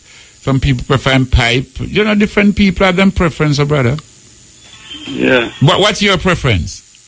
No, me I say, me did have a style, say like, me say, tell me how comes Babylon a fight against weed and yet still them a make Whistler. I don't know how Whistler come, but me know say Whistler is for weed. Me grow up come say Whistler. Yes. A man want a split, he say go buy a Whistler. Yes, and them wrap it in a Whistler. All right, my brother, Whistler. give thanks here. We keep in touch. Yeah, man, blessings, give and give thanks for the call. Isis, very good. Yeah, man, as the train rolls on, we give thanks. Greetings and blessings. Yes, I. Yes, greetings. Really? Yes, I. Greetings. Brother Mig, Yes. give thanks and blessings for the night. Yes. I have a listening relationship with you for a long time, but I never have a reasoning relationship. All right. Go ahead now. We are reason tonight. I belong to St. Thomas. I on a Paulburg Locks. Yes. And about 3 months now, my people, my radio station, none of them can hear from me. I want to get a little piece before. I love the topic them tonight. I want them where you throw to, I want to wear. Muta the left with, and I would never get to call him reason with him your part. I would like touch you with it too. Yeah, man. Go ahead. But I would like the people them know with me there and know say everything all right. Yeah, man. Tell us now. Tell us. Yes. Go ahead. Ow! What to from St. Thomas? A day me call Muta, everybody knows say a day me call him, but I'm not here no one. St. Thomas, my people, Marant Bay, everything all right. Cedar Valley, Nest Castle, my mother, Juliet Bryan, Dumfries, Bamboo River, and me Patwas, everything all right. Well, Ras Miguel? Yes. Right now, I'm there, St. Elizabeth. St. Elizabeth there now? Yeah, I'm between the old bridge and the new bridge in a lock over. Right now, I'm there on the old bridge at that. Yes. And the party you chose where you say the ganja thing, you know. Yes. You see, we want make sure that the laws, when it is amended, you have a way for give your things on one hand and take it back with the other hand. Well, that's not going to tell you now. Yeah, so what I like, it's amended and we have some say in how the law is amended and implemented. Well, I'm going to say you now. You see the table where, from where you hear Muta and you hear it, you with it tonight, I said then gone back to the table, the giant board, here, this and here, that. Mm-hmm. You with me, I'm going to tell you now. Yes. You remember the time when Flower they kill out the people, the woman at St. Thomas and then picking them? Yes. The husband never did. And you know where Dr. Lampard did have to do with the husband, Brother Miguel? Mm-hmm. Give him a license to burn that thing anyway. Dr. Lampard did have to give the man, because the husband never did, and he must give him a license to smoke that thing anyway. And a two somebody Dr. Lampard did that in a St. Thomas, in a Marant Bay. That means to say, the giant board where they might go back to it, a scam thing. You understand? Because they know a long time, the legal, the whatsoever it, what the goodness side and whatsoever. So I mean, they go back, where they might go back to the giant board. Because we have picked up something long time and come with it. You understand? I agree with you, because enough research has been done, enough commissions have been set up, papers have been written, you know, they examine different aspects. So why... You know, you go to Parliament, then you're going to go back to Cabinet, then you're going to go back to drafts, man. It sounds like constant delaying tactics, yes. Yeah, it's a thing if you make some money and when then done, then decide where they might go do and this and who fit this and who fit that with it and whatsoever. You understand? Yes. You understand? Because everybody has said it's good for this and it's good for that. Dr. Lampard, the doctor, one of the best doctors in Jamaica, in here down, but he's not dead yet. It has to give the man legal right to smoke it. Yes. You understand? You know, give me legal to drink it now, you know, Delamide. Give him legal to smoke it. You understand?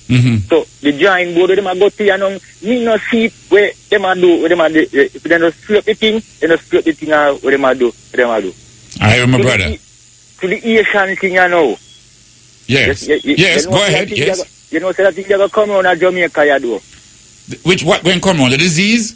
The Asian with the any of the public people them way around them out here now. Oh, the Dominican Republic? Yeah, we Yes. are turn them out here now. Yes. You know, say to come around at Jamaica, you do. You said some of them going to reach Jamaica? No, the same type of situation I go come around here. The same government thing I go say. You mean run out Jamaicans? From out of other for them place. Yes, yes. You understand? Because I don't know if you ever hear about this. One time, after them call media, you know, one time, sometimes we pick up something and run with it, and down the line it come necessary. Here's the one time, them, I don't know if two countries have a war, and them lick a bomb on one of the ships. And when them try to out the bomb, it can't out.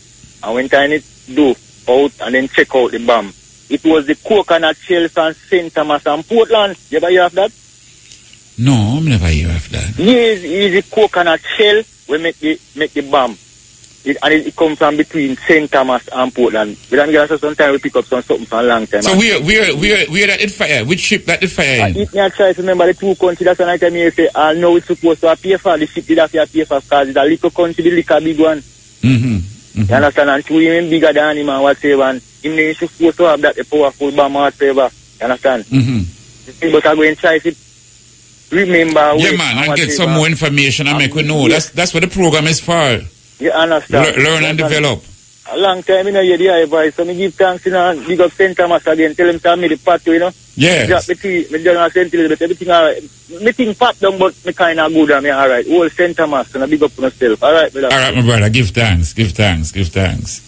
Nice. And the brethren mentioned Dr. Lampard. Like him said, Dr. Lampard, you know, him run up in age, you know.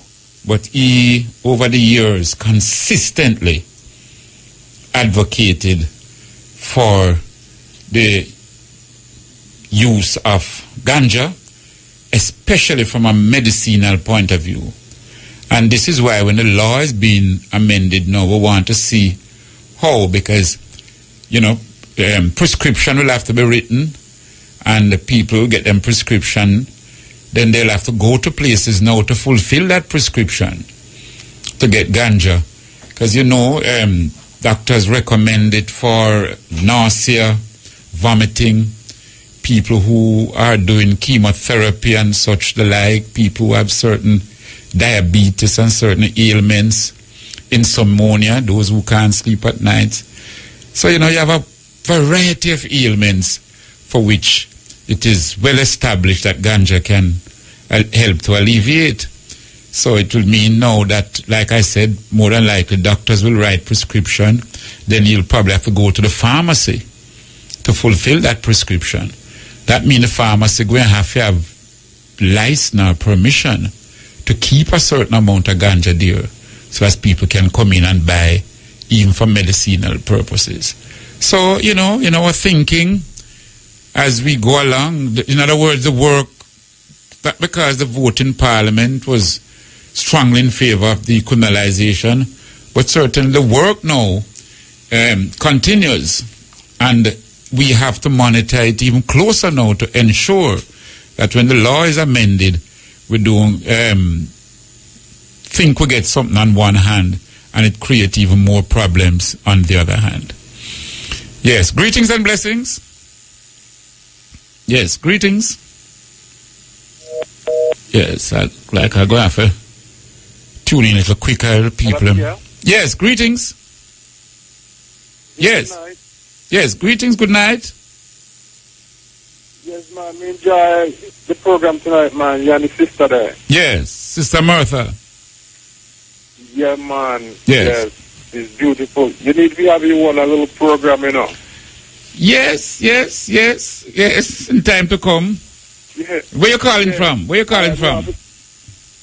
They call from the States. The United States? Yeah. Yes, we're in the States. New York. All right, give thanks. Nice. Yes, we know a couple people who have like timeshare in the Dominican Republic. Yes. And it's like that when them go there, their mom, they are told to stay away from the Asian people. Yes. So stay away from them. They are this and that.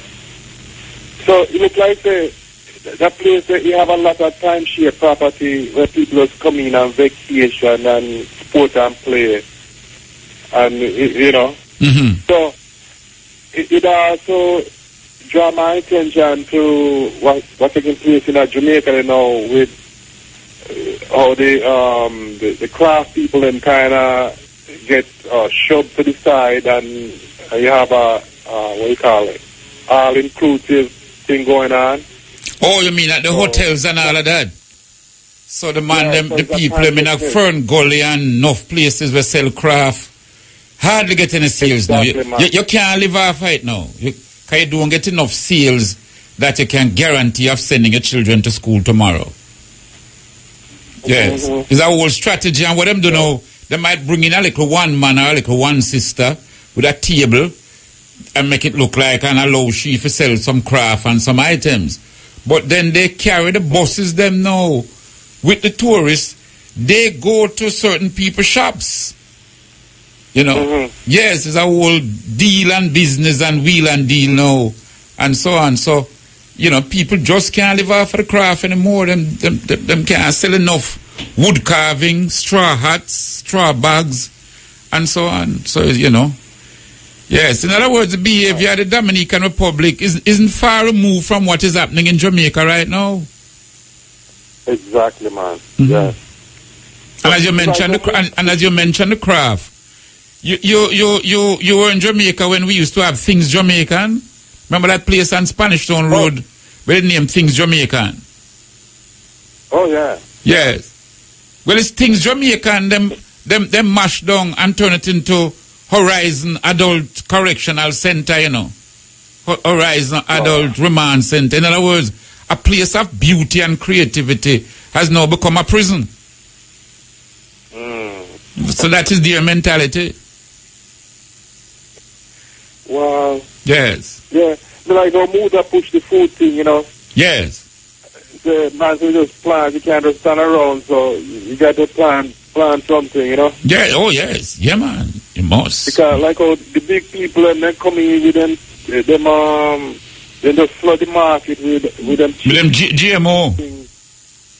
And then give you a chance for you to bring the thing to the market. So the man and they start a trade with one another. If you have something want me to have, you trade. You know, you got to be smart about this thing. You know. That is taking place amongst the grassroots people, especially in rural communities, you know. There's a lot of trading goes on, you know, where a man have excess pineapple, him give over to a man some pineapples and get some breadfruit from him, and so on, you know. A lot of trading take place at our people's level. Need more of it. Yes, we need to expand it and so on. Yeah, so give thanks. Yeah, my brother, give thanks to sound too, you know. Yeah, man. And yeah, man, we keep it up and so on. Yes. Ras Miguel here, the Cutting Edge. Yes, heal up all brethren and sisters, you know, and so on. Yes, greetings. Yes. All right. Like I said, the other day we had Nkosonate Biko, we had Dr. Ray Higgins, and we had Julius Garvey, three outstanding Pan-Africanists, all at once to celebrate Marcus Garvey's birth strong in and around 17th of August. Now, but I find what happened and we really heal up Big Stone for being one of the main organizers and initiator and did a lot of work to ensure that things come off well. We also heal up brothers and sisters here at IRA FM who played such an important role. But what we find now is that a lot of people in other parts of Jamaica, there was a big gathering here in St. Mary, near to St. Anne here. But I feel that a lot of people, for example, did not get to meet and greet, let us say, someone like Nkosonate Biko.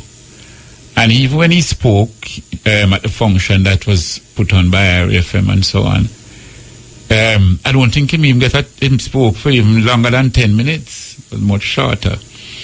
And so, someone of that magnitude, his visit here, in my view, did not get across as much as, or we didn't take enough advantage of the situation from the Beaker family point of view that we should have benefited from. I tell you why I say so now. A lot of times people tend to say, look, there was a Truth and Reconciliation Commission in South Africa, and people have always said that that's the model. That's the one that people should follow because that is one that brings peace to South Africa. But a lot of people don't realize that the Beaker family did not support the Truth and Reconciliation Commission. In fact, the Beaker family went to court in South Africa so as to exempt themselves, and that the murderers of Steve Beaker, they feel that the murderers of Steve Beaker ought to have gone on trial and face their judgment. Now, they were overruled by the court, and so the Truth and Reconciliation Commission triumphed in terms of going through. But at least it's important that our people understand that not everybody had supported the idea of that Truth and Reconciliation Commission. And so, in the future, and I'll try and suggest it to other brothers and sisters, that if, for example, you have, we have Pan-Africanists all over Jamaica now. You have people like Sister Paulette Smith over in Mandeville. You have Brother Aika over in Montego Bay. You have Brother Ayavi over in Westmoreland there.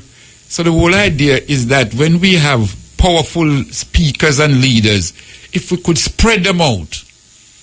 So even whilst Ray Higgins is in, let us say, St. Mary and Ochi, then we could have had Beaker over in Mandeville and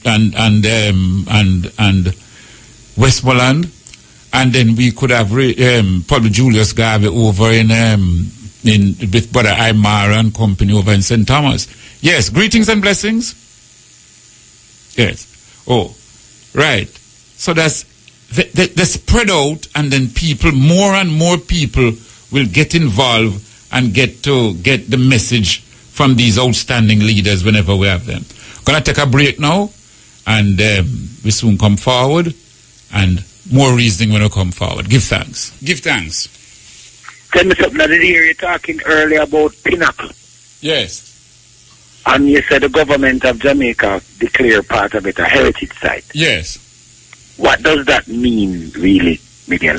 Well, in my view now, in the context of the Herbs case, is that at least a part of it is now belonging to the people of Jamaica. Okay. And if that is so, it will be interesting now how the judge going to rule. Okay, so once a declaration is made that a place is become a heritage site, it means that it is for the people of Jamaica. Yeah, man, that's what it is. Heritage site. Yes. Yeah. Right. Give thanks, my brother. Give thanks. Blessings. Isis. Nice. America, you can. Yes, greetings and blessings, brother. Yes, greetings. Yeah, man. Yeah, man, we're hearing you. Go ahead.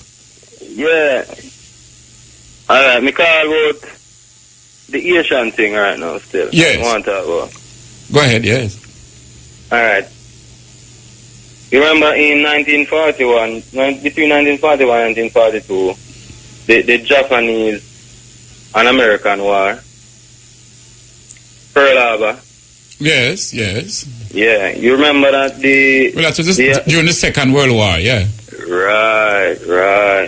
You remember that the American-born citizens who had Japanese parents, Japanese grandparents, yes. Yeah, were stripped of their rights, of their constitutional rights, everything, and were put in internment camps. Yeah, they were locked up, yes. Locked up, right? I mean, Americans, yes. Japanese born in America. Yes. So, So the same thing are going over there, sir. Yes, but the Japanese Americans who were stripped of their rights, locked up, etc., they received reparations. They got reparations? Yes, man. They were compensated afterwards. All of them were compensated.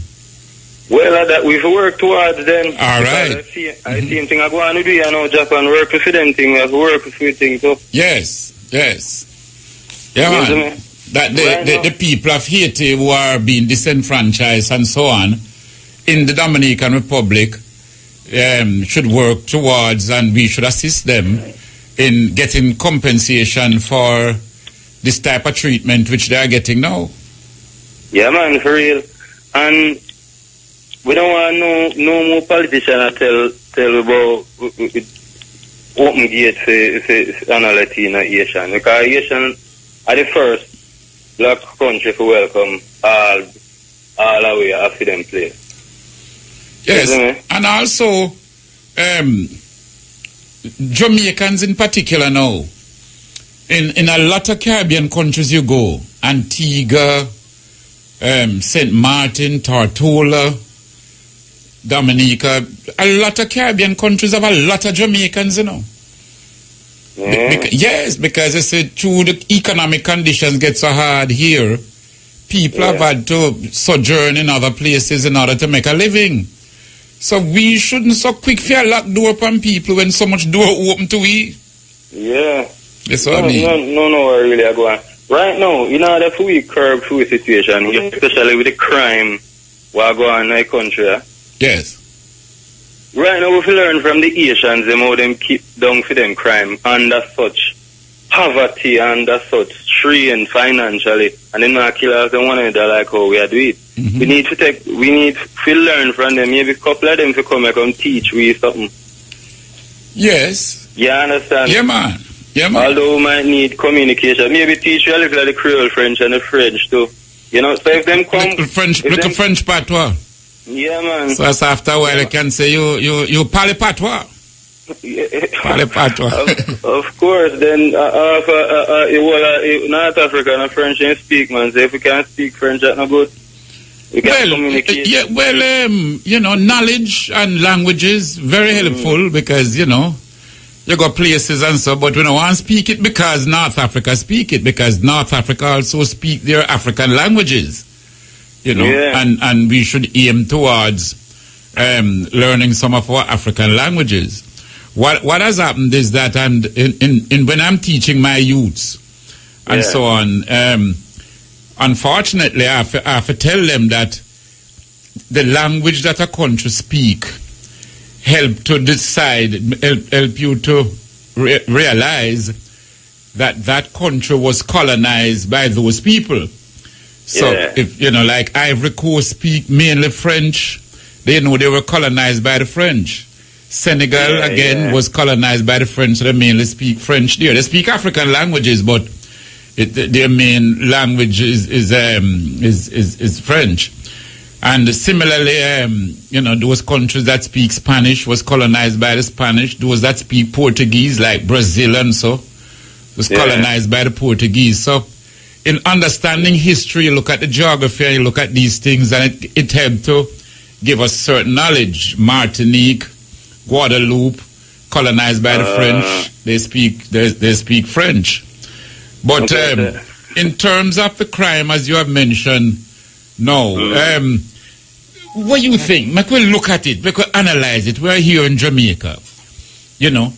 One, this whole heap of guns that come in. You don't think we could do much more to prevent the guns from coming in? All right. Yeah, that too, you know, but what you know, even if the gun there, you know. Yes. Even if the gun there, one people is towards each other, to love each other, and to see each other as African people, brothers and sisters. If the gun even sleep on the pillar, we're not going to use it to kill a brother and sister. It's just the mind. Once the mind is together. Yeah, but the mind not together. Well, education play an important part to bring the mind to that level. Yes, greetings, you're still there? Sound like you get cut off, but at least I know you're listening. Right, education can go a long way, but the man, a lot of man who are kill, him a kill it because him love somebody, And a man going to show you, say, him woman get this, and that is why I'm going to shoot that man, or something like that. Passion and all of that to promote it. Greetings and blessings. Greetings and blessings, Brother Miguel. Give thanks, my brother. Nice. Yeah, Brother X here from our United Resource Service. Yes. Yeah, blessing and greetings. Nice. Yeah, this brethren ring this evening and asked, what can we do? Yes. To help the situation, and the first one, which was easy for us to unite, form our group. Okay? And then because when our group gets strong, we can be able to put pressure on the so-called government. I'm not going to dwell on that. Few little things I would like to talk about. One, the New Duns River, the situation at New Duns River. The only little beach that the poor man have that he can take his children to have a little swim, they want to take it over. This man is not working. What should he do with his children? They said that's the only little beach we have in Ochi, and they want to take that over. That can't be right.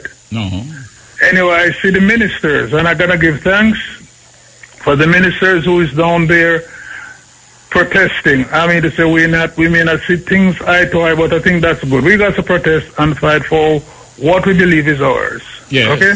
Absolutely.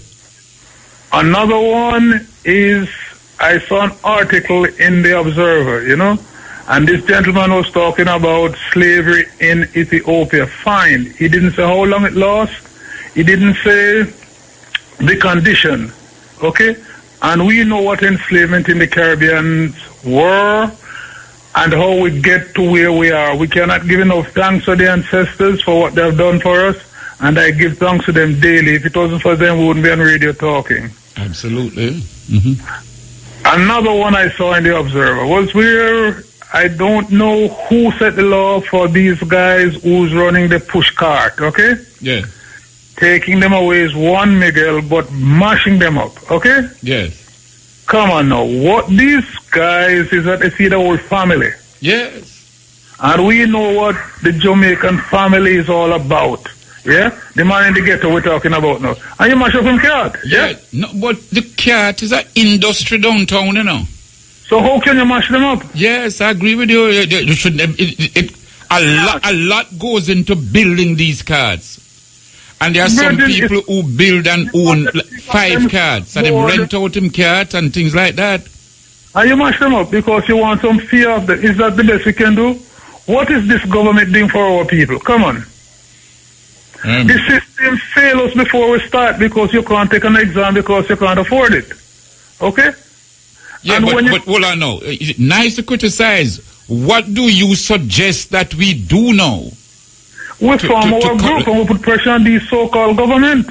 No, but why not we become the government? Why put pressure on these government? Why don't you think of we, the people, becoming, we who have sense, who have seen the problems and feel that we can do better in solving the problems? Why should we go to the government? Why don't we think of becoming the government? We form our group. Yes. And our group can become the government if the people so wish. Yes. And there's no reason why we can't, because the government fails us and they fail us every time. But we are lacking the understanding of what unity is all about. Okay? Yes. We got to start to teach unity to our people. We are our brothers and our sisters, and we must love each other. And loving, caring, and sharing, and we start go to jail. Yes. Our woman is so beautiful and we'll leave them and we'll go to jail. Something wrong with our psyche. We must stop looking in the box and look outside the box. What is best for us? Well, history has shown, though, that people tend to unite around causes, tend to unite around issues. We don't so want it's not a matter. Issues. No, it's not a matter of uniting, then go to the issues. Look at the issues and we unite around those issues. We have and achieve things. Yes. We are punishing the children now for the mothers who go in jail. It's not the children's fault, but you punish them. You take away the mother and you put them in jail. Yes. Why not educate them properly and put back the mothers to look after their children properly? It doesn't cost $1. You know, we have neighborhood watch. How much people really take neighborhood watch seriously? And we're going to go back to the gunman.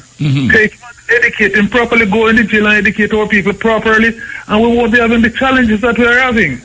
If you go to school for 13 years, Miguel, and you can't take an exam, so you can't get a job. And those who get a job, who pass the exam, still fail again because they fail the exam. Okay, so what are we going to do with them? And the intellectuals who go to university, how much are they putting back in our society? You know, we could go around and we could find all the formulas to make Jamaica be a better place. Well, I could take it one by one, no? I could take it one by one as to what. One by one. Yes. Whether you want to form join ours, so much better. You have got a group. Yes. Okay, we have great ideas. We come and we sit down and we work out what is best for us.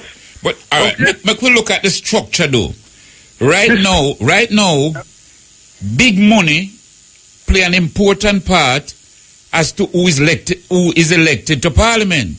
No, Virgin, that is stupidness. And we know it is, but how do we stop it, my brother?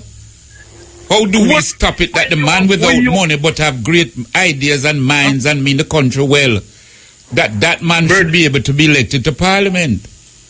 We have our resource, the greatest resource we have as we use in ours, OURS, our United Resource Service, resources, our brain power. Yes. The man who make the money use his brain. So we got to educate our people to think and think outside the box and see how best we can unite and put this great resource together. Yeah? Yes. And we start to pool our resource again, our partner. Okay? Yes. On this, and we get a security from somebody who's going to secure you when you come in the partner. Yes, I will stand secure for this virgin. And we put our resource together. Yes. How long are we going to wait for so much of our children can't take an exam? And they fail again. And when they go to university, come back, they can't get a job. So what they do? You know, it's like motorists saying, we plant, yeah? And if every man plants something, plant a tree or whatever it is, we are putting our resource together. Yeah. And it's not difficult. But so long as we keep waiting for somebody to give us a job, we won't be able to go forward. Yeah, we have land and we have people. What else do we need? And it's like, I think it was yesterday or so, I watching the television and I see people on the television demonstrating that they don't have water. We understand that, you know, because the powers that be fight to keep us down, so they don't want to give us water. Okay? Yeah, but you can't say you don't have water and rain fall every day. Every day, so the water go to the sea and the sea doesn't need the water. But not only that, we can every house should have a gutter system around that house to channel that water in, whether into drums, whether into barrels, and store water. That's the first rule. And we can find ways that, because even if you don't use that water for, say, drinking and cooking, but you can use that water for so much outdoor purposes. Every school should have some organized drum and water system to catch water, store water, distribute water for toiletry purpose, to flush toilet and all of that.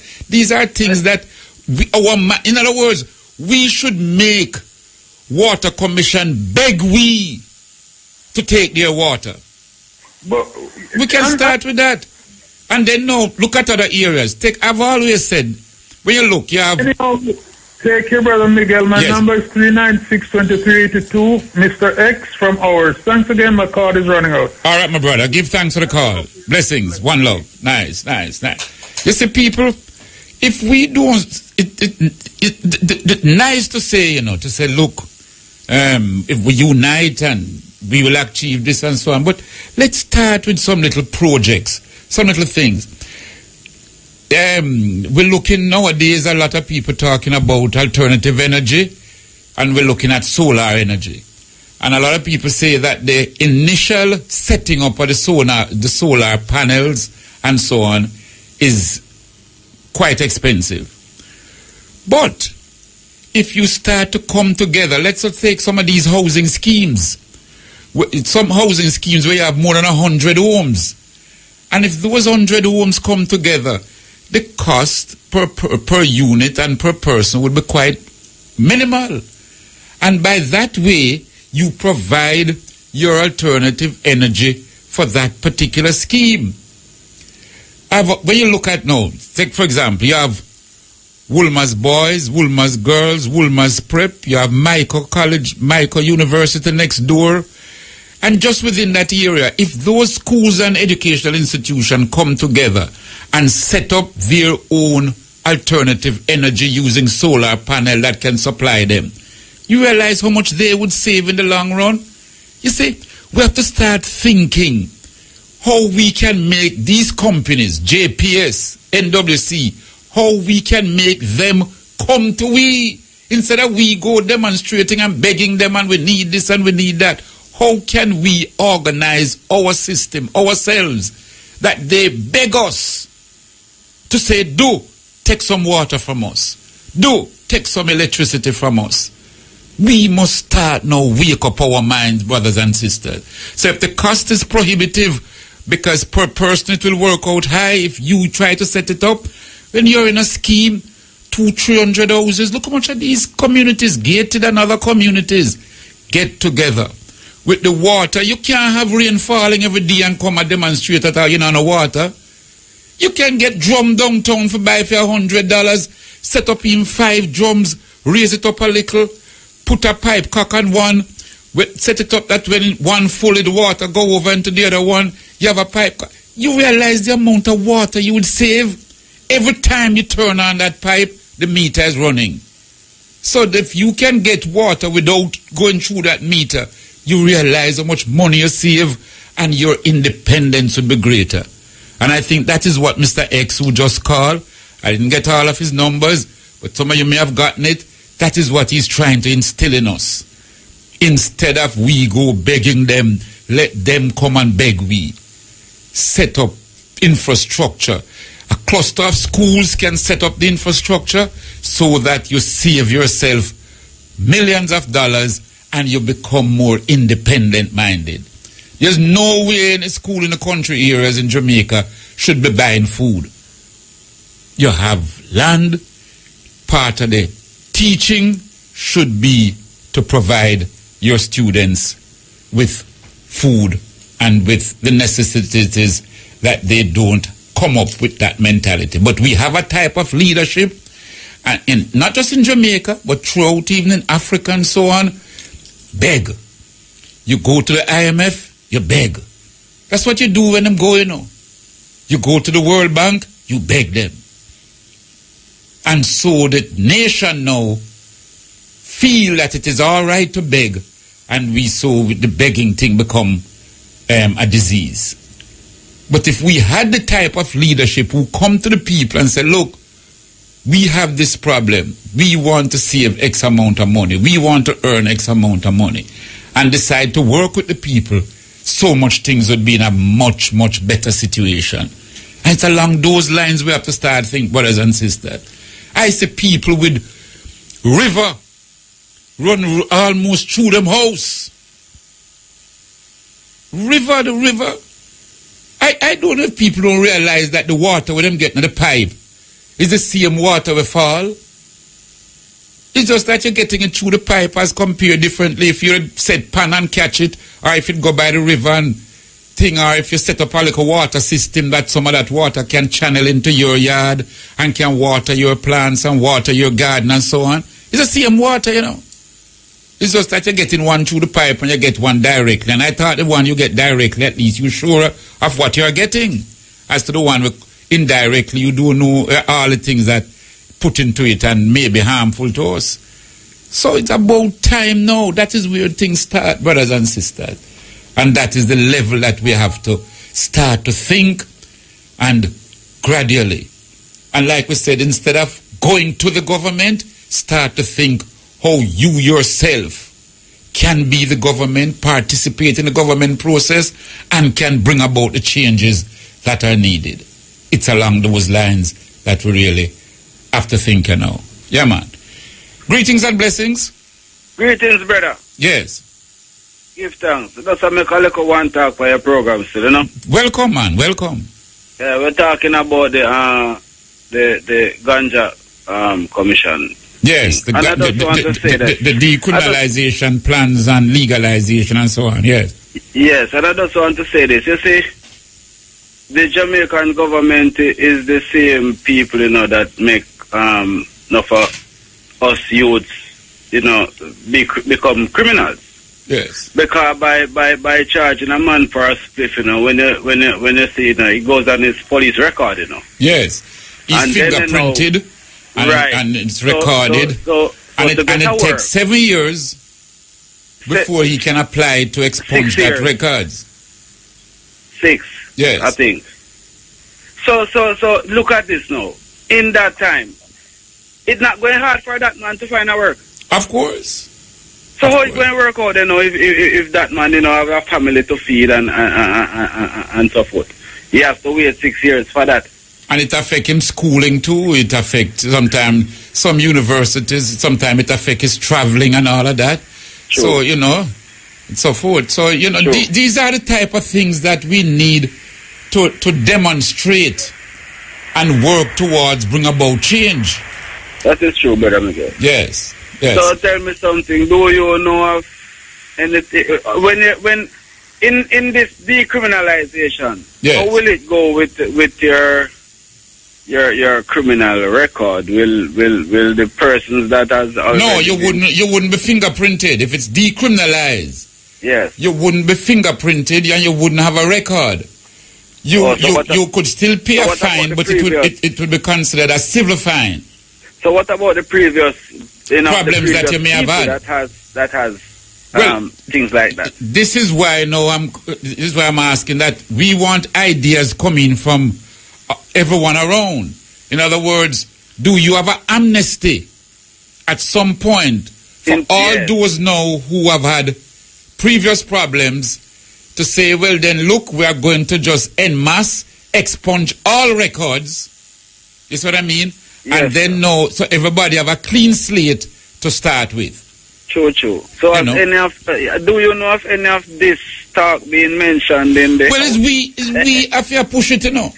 Them not going to do that. It's you know, when you block it and others and write letters and write petitions and so on. That is only how this thing change. Yes, what I mean? Is we if you agitate for these things and say, look, man, we would like know if that if you're going to decriminalize, that all those before and all those who are presently under the weight of this suffering, that their records be expunged and that, you know, they start anew. You see, Brother Miguel, the thing is, you know, when you really check it out, you know, is the system really turning us into whatever, you know? Yeah, but we must change the system too. Yeah, we have the power to change the system. The same man who call and say the system and the system. You see that man a wave green and orange flag when politics time come. And when you call him and ask him and say, boy, him have to vote for green so as to keep out orange. Him have to vote for orange so as to keep out this.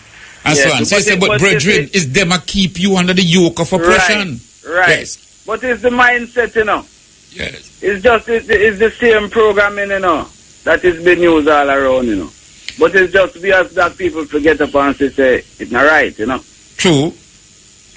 Yeah, man. Leadership is absolutely important, my brother. And absolutely important. You know, when Bustamante went to England and get the first check as a loan, when him come back at airport, out of airport, him sure for the check, you know. It's a loan him get, you know. A loan we have to pay back with interest, you know. But he was so proud of himself that him show it at the airport, you know. See, man, I get a loan from England. He was so proud, not realizing that it's from them days that they must sink us in debts. That's what you say for true with this IMF. You say that all of us now become beggars, you know. Yes. Most Jamaicans beg, you know. Mm-hmm. Yeah, man. And so you see we're following the same government system, begging this IMF, this IMF money. If we had leadership that was much more dignified, little youth wouldn't think the way them think, man. But that is true, brother. Yes, and we keep mortgaging out the country. We keep and we're proud of ourselves. We have passed the test. You don't see them celebrate. We have passed the test. And next month again at the end, we have passed the test. And during that time, the IMF said to you, you can't employ no more teachers and so on. Right now, we need teachers. We need to expand education, not to contract it. But IMF say you can't employ no more teachers. And you're proud of yourself and say, I passed the test.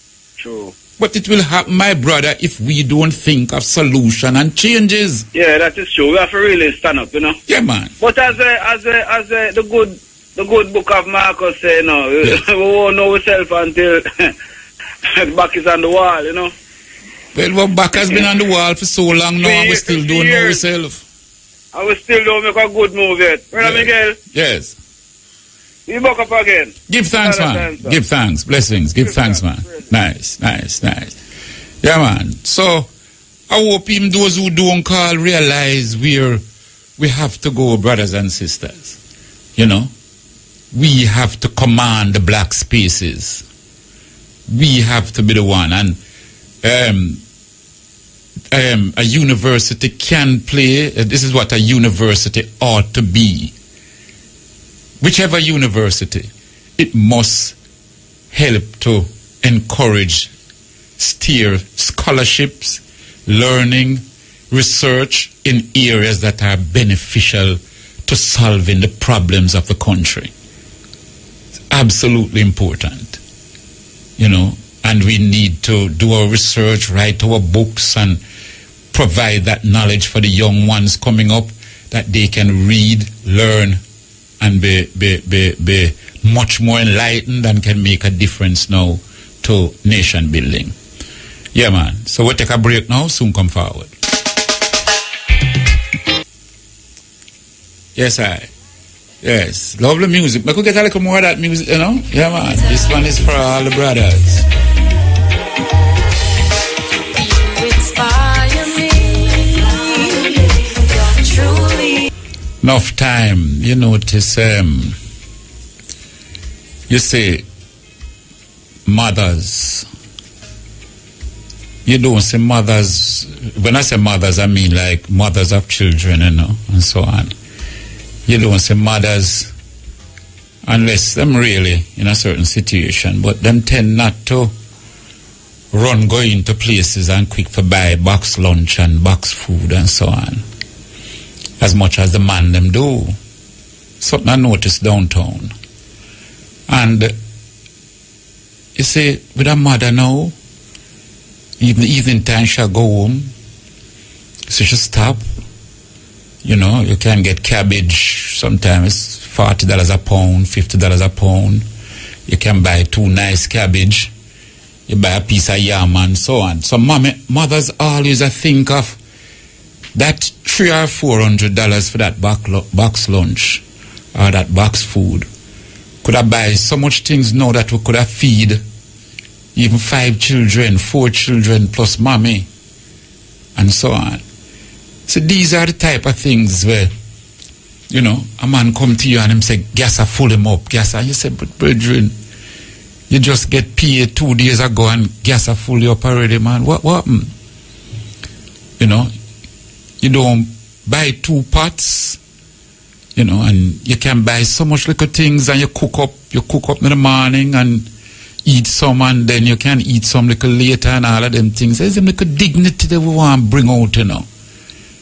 So instead of you go check a man in the morning and, you know, and then we have to check him back in the evening again, and we have to get out of that mentality, brothers and sisters.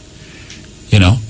Say we hear me mention and say, well then every house should have the gutter system around it for catch water. Our ancient mothers and fathers in Jamaica usually do that, you know. But we can't even make it more modern now. We have pumps, so we can pump all water from river come up to a house now. We can catch water at a certain elevation, use gravity for feed it into our system and so on. You know, every school in Jamaica should have a tank where we store water. And therefore we can use that water. I'm not telling you some people use it, bathe and drink and so. Some does, you know. And all of that. But to start think outside the box now for our liberation. Yeah, man. Greetings. Greetings, brethren. Yes, I. Yes, I. Why? I love the program. I give thanks, brother. I don't have much credit, but tell us, me and the youth where me to know a Peter Touch thing and introduce some youth to you. Yes, I remember. Yeah, man. So you'll be at the Peter Touch thing this Sunday again? Yes, I don't start I'll be there this Sunday. Yes. But I'm more strength, but I'm saying to you, more strength, my brethren. Give thanks, my brother. We'll make a quick input now. Suggest something. We have problems, suggest a solution. I want to leave you very big. I want to tell you something, man. Yes. It's the system don't organize and sit to suit especially the poor class of struggling people for Jamaica. Yes. You understand me? The system set to suit people who, our servants who we elect, the system that them inherit wealth and riches. Yeah, but is the poorer class work their money and earn $7,000 or $8,000 for the week and go to the store, hold on and go to the store, go buy an outfit for go some dance the Saturday night, you know? And the poorer class do them foolishness there, you know? Yes, of course. The big and the Irish and anything was and the poor class but support it. Yes. You understand me? The critical infinite, but it's cynical. Did get the other. Yeah, man. Give thanks even for the song still, my brother, until your credit finished. But that is what we need, you know. A man have to know, so well then him can achieve, you know. And you know, you have your children going to school, your children, you know. So much youths I talk to. And you go school. You did pass in a subject? No. You did take the exam? No. What happened? Why my parents couldn't afford to send me back and all them things. I say, all right, but you're a big man now. Look how much institutions we have that you can go some evening classes now and get some subjects and go back on the road where you wanted to go, whether to get your certificate for go work or go to university or to travel or whatever. So your parents never have it and you never get to take your subjects. But you know, can put yourself back on the road. So instead of keep blaming mommy and daddy and so on, you know, you can put yourself back on the road. That is the level that we have to go now, brothers and sisters. So, you know, I don't even like even hearing people tell about the system, you know. The system of a face, the system of a name, the system of a pattern. But how do I and I counter that? So if we keep saying, Babylon this and Babylon that. It's like when a Rastaman come to you and say, Babylon a fight me down. We know that. And we expect Babylon to fight you down. But you must tell, I know what is it you are doing to counter Babylon. You know say Babylon a fight you down. So, you see, these are the things. And when you have that knowledge now, you must give me an idea how you are going to counter that Babylonian system. But if you keep telling yourself every day, say Babylon a fight you down, then Babylon is going to conquer you. And that is the level. And when a man heal up Rastafari, that's the beginning of knowledge, you know. That's where you are now opening up your cranium to wider knowledge. And that knowledge ought to be able to enable you to surpass the normal situations that keep down other people. Yeah, man. It's them levels that we have to go now, you know. Yes. Yes. Moving on, the cutting edge. Ras Miguel here sitting in for Brother Muta. Him gone all the way up to Norway, some holy black festivals and so on and so forth. I hear Sister Andrea Williams say a thing Sunday, you know. She say, how come when our reggae boys them a go play? Them never tell them say the 11th of October is such an important date. Yeah, man. Greetings. When come back to that little more. Yes, I. Why your program interesting, you know? Yes. Yes, man. Because yeah, educated some people. I come and say you do that, you know. Yes. Yes, man. Like the tank and them thing at school. I come and say, you know. Yes. Now you're breaking in Central Elizabeth, man. You're breaking in. All right. Give thanks, brother. You don't feel every school should have a tank? every school in nationalism, none of them nationalism have tank, and I think the whole Jamaica should have tank. Come on, children, tell them Yes. water. And you set your tank in a way that gravity make it run, and you use the water now for flush toilet. Some of the town people that we have demonstrate for water, should have, all of them should have get a beat. People are not rain. No, I want everything now. You see people placard in the rain and demonstrate for water. I said to myself, something wrong. Even in the rain, you know. And they demonstrate for water. Look at the Cubans came here and teach us how to build micro dams. So you build micro dams to store water so that when the dry time come, you have enough water even for your seedlings. Mr. Man, he said, when fire come up, you know, he said, Jamaica land down the water. Yes. We broke, we not have to language, but we broke ourselves so bad that we just believe not the government this and the Babylon this. We can't independent ourselves. A lot of things we can cut back. Yes. But we just want to put the pressure upon ourselves and the government. And then they say, government this and the government go out things, the government that and make the government beg you. Government this. Make the government come to you and beg you. Not you go beg them. No. Yeah, just like no woman. Sometimes you can't do better, make the woman come to you. Yes. Put yourself in that position, make him come to you. Don't try to push yourself. Sometimes you do things and it outreach you. Well, in every species, you know, in every species, if you notice whether it's the whale, whether it's the lions, or so on, the female goes to the one that she thinks is the strongest, the wisest, and the one who she feels her offspring will stand a better chance in life. And man and woman is no different. A common sense thing, and Jamaica should not educate, but if something happens to we don't know ourselves. And you have about the IMF thing here too again. If you broke yourself, you go to IMF all the while. As it's not going to happen. And not only that, they will see all of us now and think that we are beggars. Yes. That's how IMF see we, you know. We have no other choice so that we have to do. Yes. And we have to come to them. Yes. Any nigger, give thanks to them, you're strong, so. Today, nice. Well, we're gone over. The 17. Yeah, yesterday was the 17 today. Pass around my program, man. When you come, just give me you know that. All right, my brother. Blessings here. Give thanks. Yes. Irie. Yes. Give thanks for the strength. Give thanks for the sound. And there's so much, you know, little things that we can do in our little communities and so on. You know, I remember I did have a teacher at school. And there was one year when the books, them that should have come, never arrived in time for geography. And that teacher used an atlas. She said, you want to do? Every child must get an atlas. And she used that atlas. And I tell you, every single student passed geography with flying colors with distinction. 1 year. By the time the books them arrived towards the end of the school year. And she said, oh, we don't want them.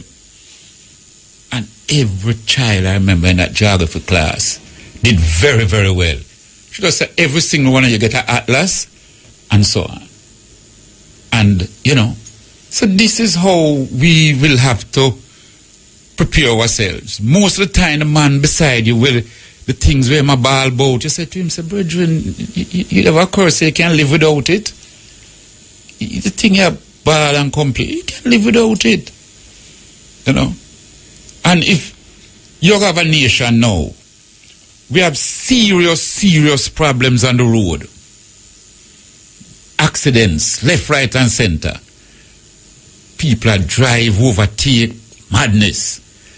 No, we just have to find a way to say, well, all right. Seeing that you feel you must overtake round corners and so on, you know, we have to do something about you. You not to be on the road. Simple as that.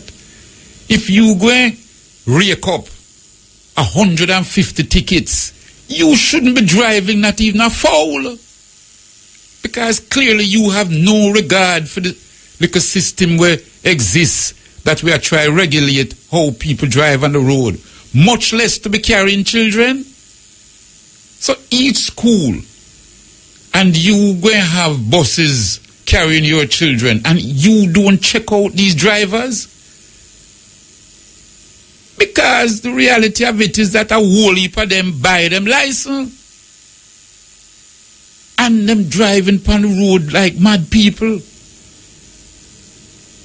If you can't control that situation, how you going to control the crime situation, which is a bigger monster? You ever see some of the man them were bringing the guns, them brethren? Or some ordinary little man them around the place where I use them whizzy and go bring in the guns, you know. Go out places and swap all sort of things.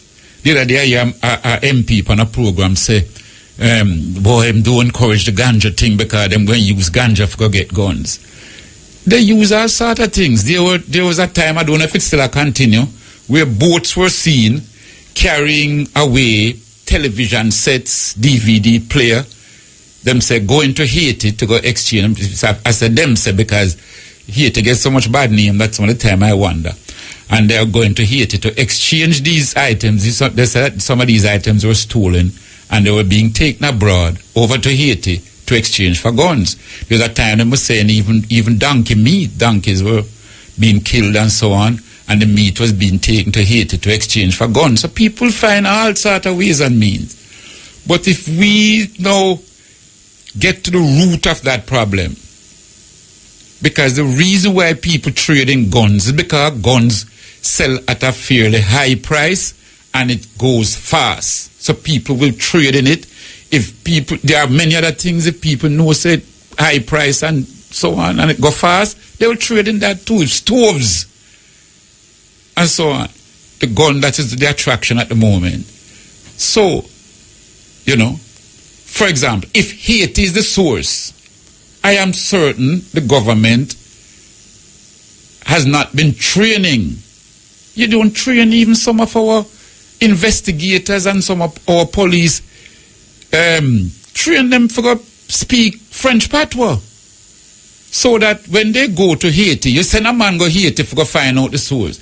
That man speaks English. That officer speaks English. Him go and find and get an information, so when he made the man them talk them patois and all them things, them French patois, you think him have a clue what them talk about? So you prepare that man. You get him to learn French patois.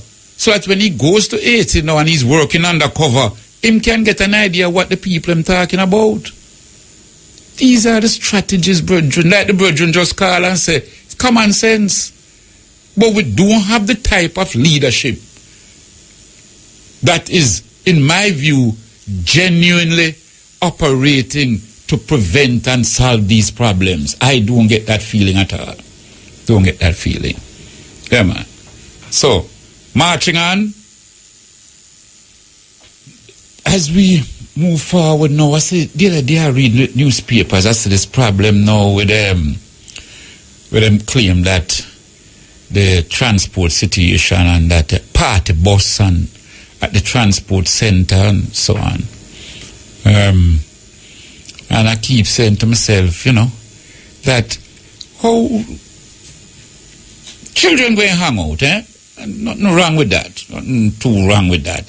Children, because the reality of it is that girls have to meet boys and boys have to meet girls. They have to have them like a socialization, like a whole hands and, you know, like a sprinkle and them things are going from long time.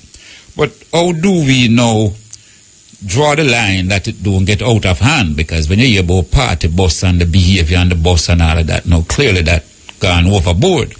And that is important because a lot of these children are our high school students and they are going to be the leaders of the country tomorrow. So we have to get things in line now to make the children understand. Say, no. We really cannot tolerate that. But if we were to set up institutions, set up things whereby, because do we need more interactions, you know, more games, more things to let the children them overlap with each other, you know, playing games, playing this, meeting at this and so on. Because sometimes when you try to suppress things, you know, you cause more harm than good.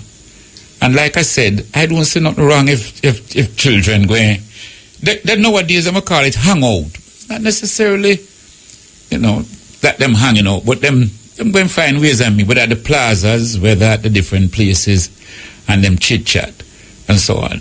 The thing now, you don't want things get overboard, and that is where a lot of times that seems to be happening now, where things get overboard and so forth.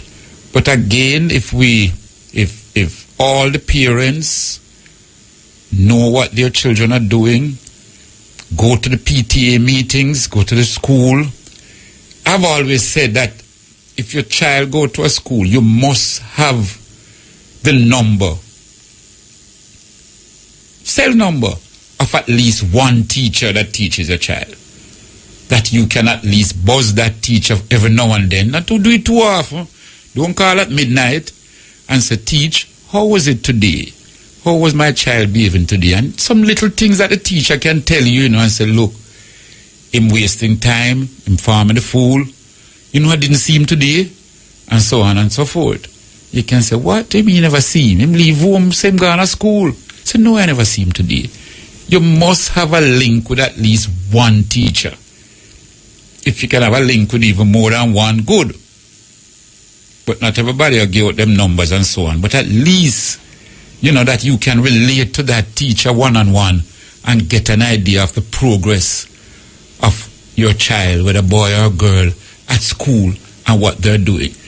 Too often, the report comes, so on, you said to the mother, did you look at this report? Some never really see it. No, you must see the report. You must check it out. You must call a child, go through it with him, find out how it is you get 50 for this, then you get 80 for this, you get 90 for that. Last Christmas term you get 90, how you drop to 70 now. There are reasons for these things. And we nip it in the bud and we try to find solutions early. You'd be amazed how you save yourself a lot of trouble later on. And you can see the pattern. Whether it's the bad company, whether it's the fact that the schooling from school now result in such and such, you got to be on top of the situation. And don't wait till it reach fifth form now. Then you wonder why him feel. Or why. It's not magic, It's not prayer. Because you feel, oh God, please let me pass the exam. And so on. So, no, the picnic have play and a farm, the fool from first farm come up. You think you want God now in fifth farm for the say, pass him?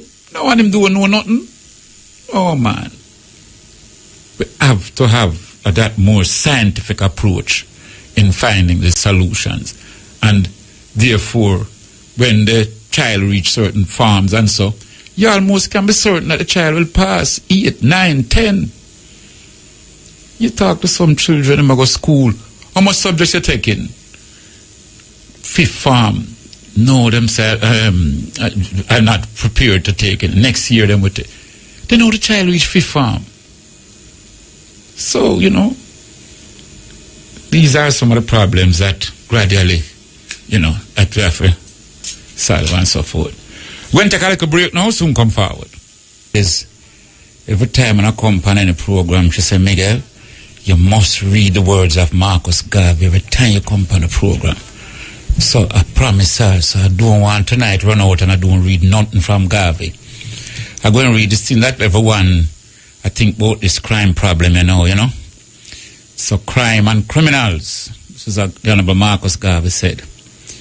It should be the duty of those empowered to deal with crime to seek measures and methods to prevent commission than to inspire and manufacture it. Important, brothers and sisters, because one of the reasons why these present leaders can't solve the crime is because them cause it, It's the political system we have encouraged and caused this criminal problem, If you ever go to any of them conferences, you understand? Enough of the people where you say, it's some of the same man them where fire the gun them and go a certain way, You say hang off on bus, you say turn up and a supporting party, It's them encourage that slackness, But them don't mind when them are the thugs, them get the votes for them. So them that's why them can't solve it. The Honorable Marcus Garvey say it should be the duty of those empowered to deal with crime to seek measures and methods to prevent commission than to inspire and manufacture it. Most of those who are responsible for the correction of crime boast more of how many unfortunates they have convicted as a means for a reputation, rather than how many they have helped to go straight and lead useful and helpful lives to themselves and society. In other words, them boast more and more. So, boy, you know, we lock up 500 today, lock up 200 today. You never hear, boy, you know, we save 10 today, and we have put them on the right track. Yeah, man. Seek more to prevent crime rather than to punish it.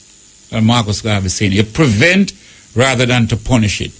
If the method of making criminals of 95% of those charged with crime is continued, it will be only a short time when everybody in the nation will have in him potentially the blood of criminals. So, that is what the Honorable Marcus Garvey said about crime and criminals, brothers and sisters. Also, I want to, you know, I went to the match last night, you know, taking the match there with Jamaica and Honduras. And, you know, the side play good, you know. The side play good. Despite the 12 draw, we never win. But if we had played like that in the matches that I went and see, like when we play USA out here, and when we played Mexico out here, and so if we play like that in those matches, wouldn't the dual drums where we're at? No, in terms of coming last in this section. But again, there are more to it than that. In the sense that here is a nation, everybody calling for Tuffy Anderson to play. And them don't play him, and then eventually now them give him some like a 6-minute and 10-minute run and all of that. Him play the entire match last night against the Honduras. And although him never score, but I tell you, the youth bring an energy to the game, to the team, that you would have felt proud to see. You know, and because him keep going at goal, the entire team, we took more shots to goal, we were more purposeful towards the goal. Yeah, man.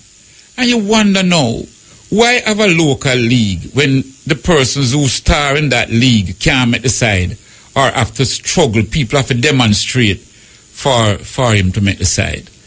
You know, pain you, man. But the youth really tough, he really played good, and the team on a whole showed a fighting spirit which was lacking, in my view, in many of the other matches that I've seen. Now, back to the point that Sister Andrea had made, that we played a match on the 11th of October, and as she said, she was pretty certain that those footballers, nobody never tell them, say, look, even if you lose any other day, you're not supposed to lose on the 11th of October. Reason being, on the 11th of October was that great march on the courthouse into Morant Bay, led by Paul Bogle. You know, there are things that ought to inspire people. The 11th of October is a powerful day. In my view, it's even more powerful than even the day with them call Emancipation Day. And you may have heard me say it many times. Because the 1st of August, that is when the Queen of England said we're free. Well, I prefer a day when my ancestors fight for my freedom. I feel better. I don't want to, because the Queen never said we're free because she like us. She said we're free because they had gotten some great blows in the Sam Sharp Christmas Rebellion of 1831 in Jamaica here, and it had a crescendo throughout most of the English-speaking Caribbean, and even in some of the French and other countries, that rebellion led by Sam Sharp, that was the nail into them coffin now. Why them have to say, boy, you know, we can't keep taking these type of blows and burn down plantation and burn up this and this constant rebellion, rebelliousness and so on, you know, in Jamaica, in Brazil, in Cuba, all over. That is when them say we're free. One, you know, in Jamaica, in Brazil, in Cuba, all over. that is when them say we're free. So, like I said, if our footballers now were injected with that Paul Bogle blood, them wouldn't lose to US, man. Them wouldn't lose to United States at all, man. Yeah, man. We give thanks. So, but I still have a problem, you know. I still have a problem because some people might say it's football and is a coach, but why it is that when we have problems, we run to another race to solve it. I do have nothing against Schaefer, you know. I don't have, you understand what I mean? For say, well, you know, I'm a racist or not like that. No, but I make it clear. I'm a Garveyite, and Garveyite policy is race first. You put the black race first. You put your race first. Everybody a race put for them race first. Indian man put India first, and put Indian first. Chinese put Chinese first. Jews put Jews first. Irish put Irish first. But whenever I as a black man say I put black first, you say, boy, I'm a racist. But the reality of it is that we can't find no black coach to inspire us. Huh? No black coaches we have where I run races and MVP and those track clubs that have coached our athletes to be the best in the world. Then we can produce now. That can be part of the program that we produce our own coaches. Because you might say it's football, but it carry over, you know. It carry over into life that when people have an economic problem, who you run to? The IMF. Who are the IMF? White people. You have this problem, who you run to? You know, I don't feel good when I say the head of JPS. I think she must be up on the board now. You see this white lady gone down all flankers, gone down a certain place, Harwood, gone down a Waterhouse, gone boss around some man for cut down black people light. No, man, that not look good, brethren. That not look good. So, you know, I would have feel much better. I hear some people criticize with more and so on. But most of the time, you know, if the money where them give a foreign coach and give those of them bring, if them give our own black brother that same money, those same conditions, those same perks, you know, that's a different result. But most of the time, our black brother do even get half of what them foreigners they get, you know. So, you know, we have a crime problem. They brought in some white police from England, Shields and all these people for solve it. It seemed to get worse. You know, have faith in ourselves. Have faith in our children. Bring up our children in a way that they can solve these problems. Because if you keep running outside of our race, then after a while you are saying to our own, not good enough. And that is how I think Tuffy has been treated in this whole situation here. You know? Him not go abroad, go play and all that. And he really inspires the team. So, would I like, you know, in the future, that our local players, them, I can't buy that argument about, you know, them not professional enough. Oh, Yeah, man. Well, based on the reasoning we have tonight, we have to heal up the farmers, them, We have to heal up the farmers, them. Yeah, man. And we have to encourage our people. You know, you have a whole heap of people at Kingston have land a country. Whole heap, you know, left them land a country, you know. And come living in some cardboard box of town, you know, and zinc fence, you know.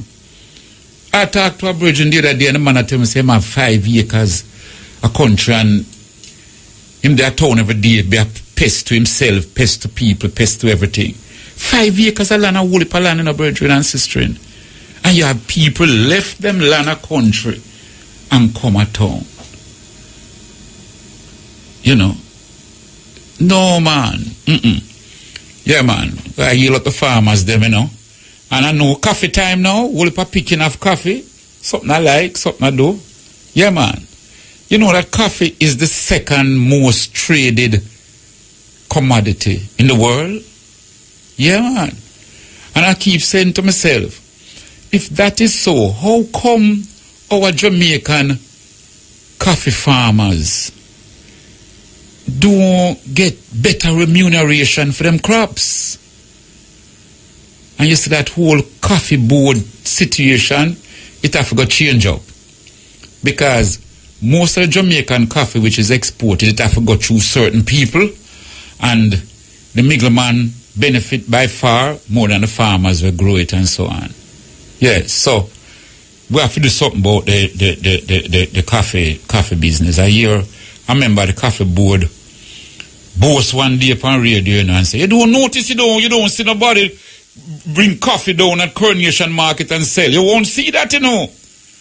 Well, I go and make sure I see it one day. Yeah, man. Because I don't see no, if I grow my coffee, plant my coffee, grow my coffee, who can tell me I can't go down Coronation Market to sell my coffee? Yeah, man. But them lock it up in a like a systematic way that the coffee is exported through certain agencies, and that is only few people that they give the license to export coffee. And as a result of that now, they can all decide on their prices what they give the farmers and what they keep for themselves. That have to change up. You know.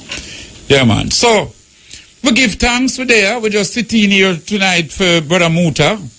Yeah, man. By next week, he'll be back. And, you know, the cutting edge, our duty is to make sure it maintain that high standard that has been set all these years. And whenever I come in, I just definitely try to say, well, yeah, man, make we keep it that level and that way.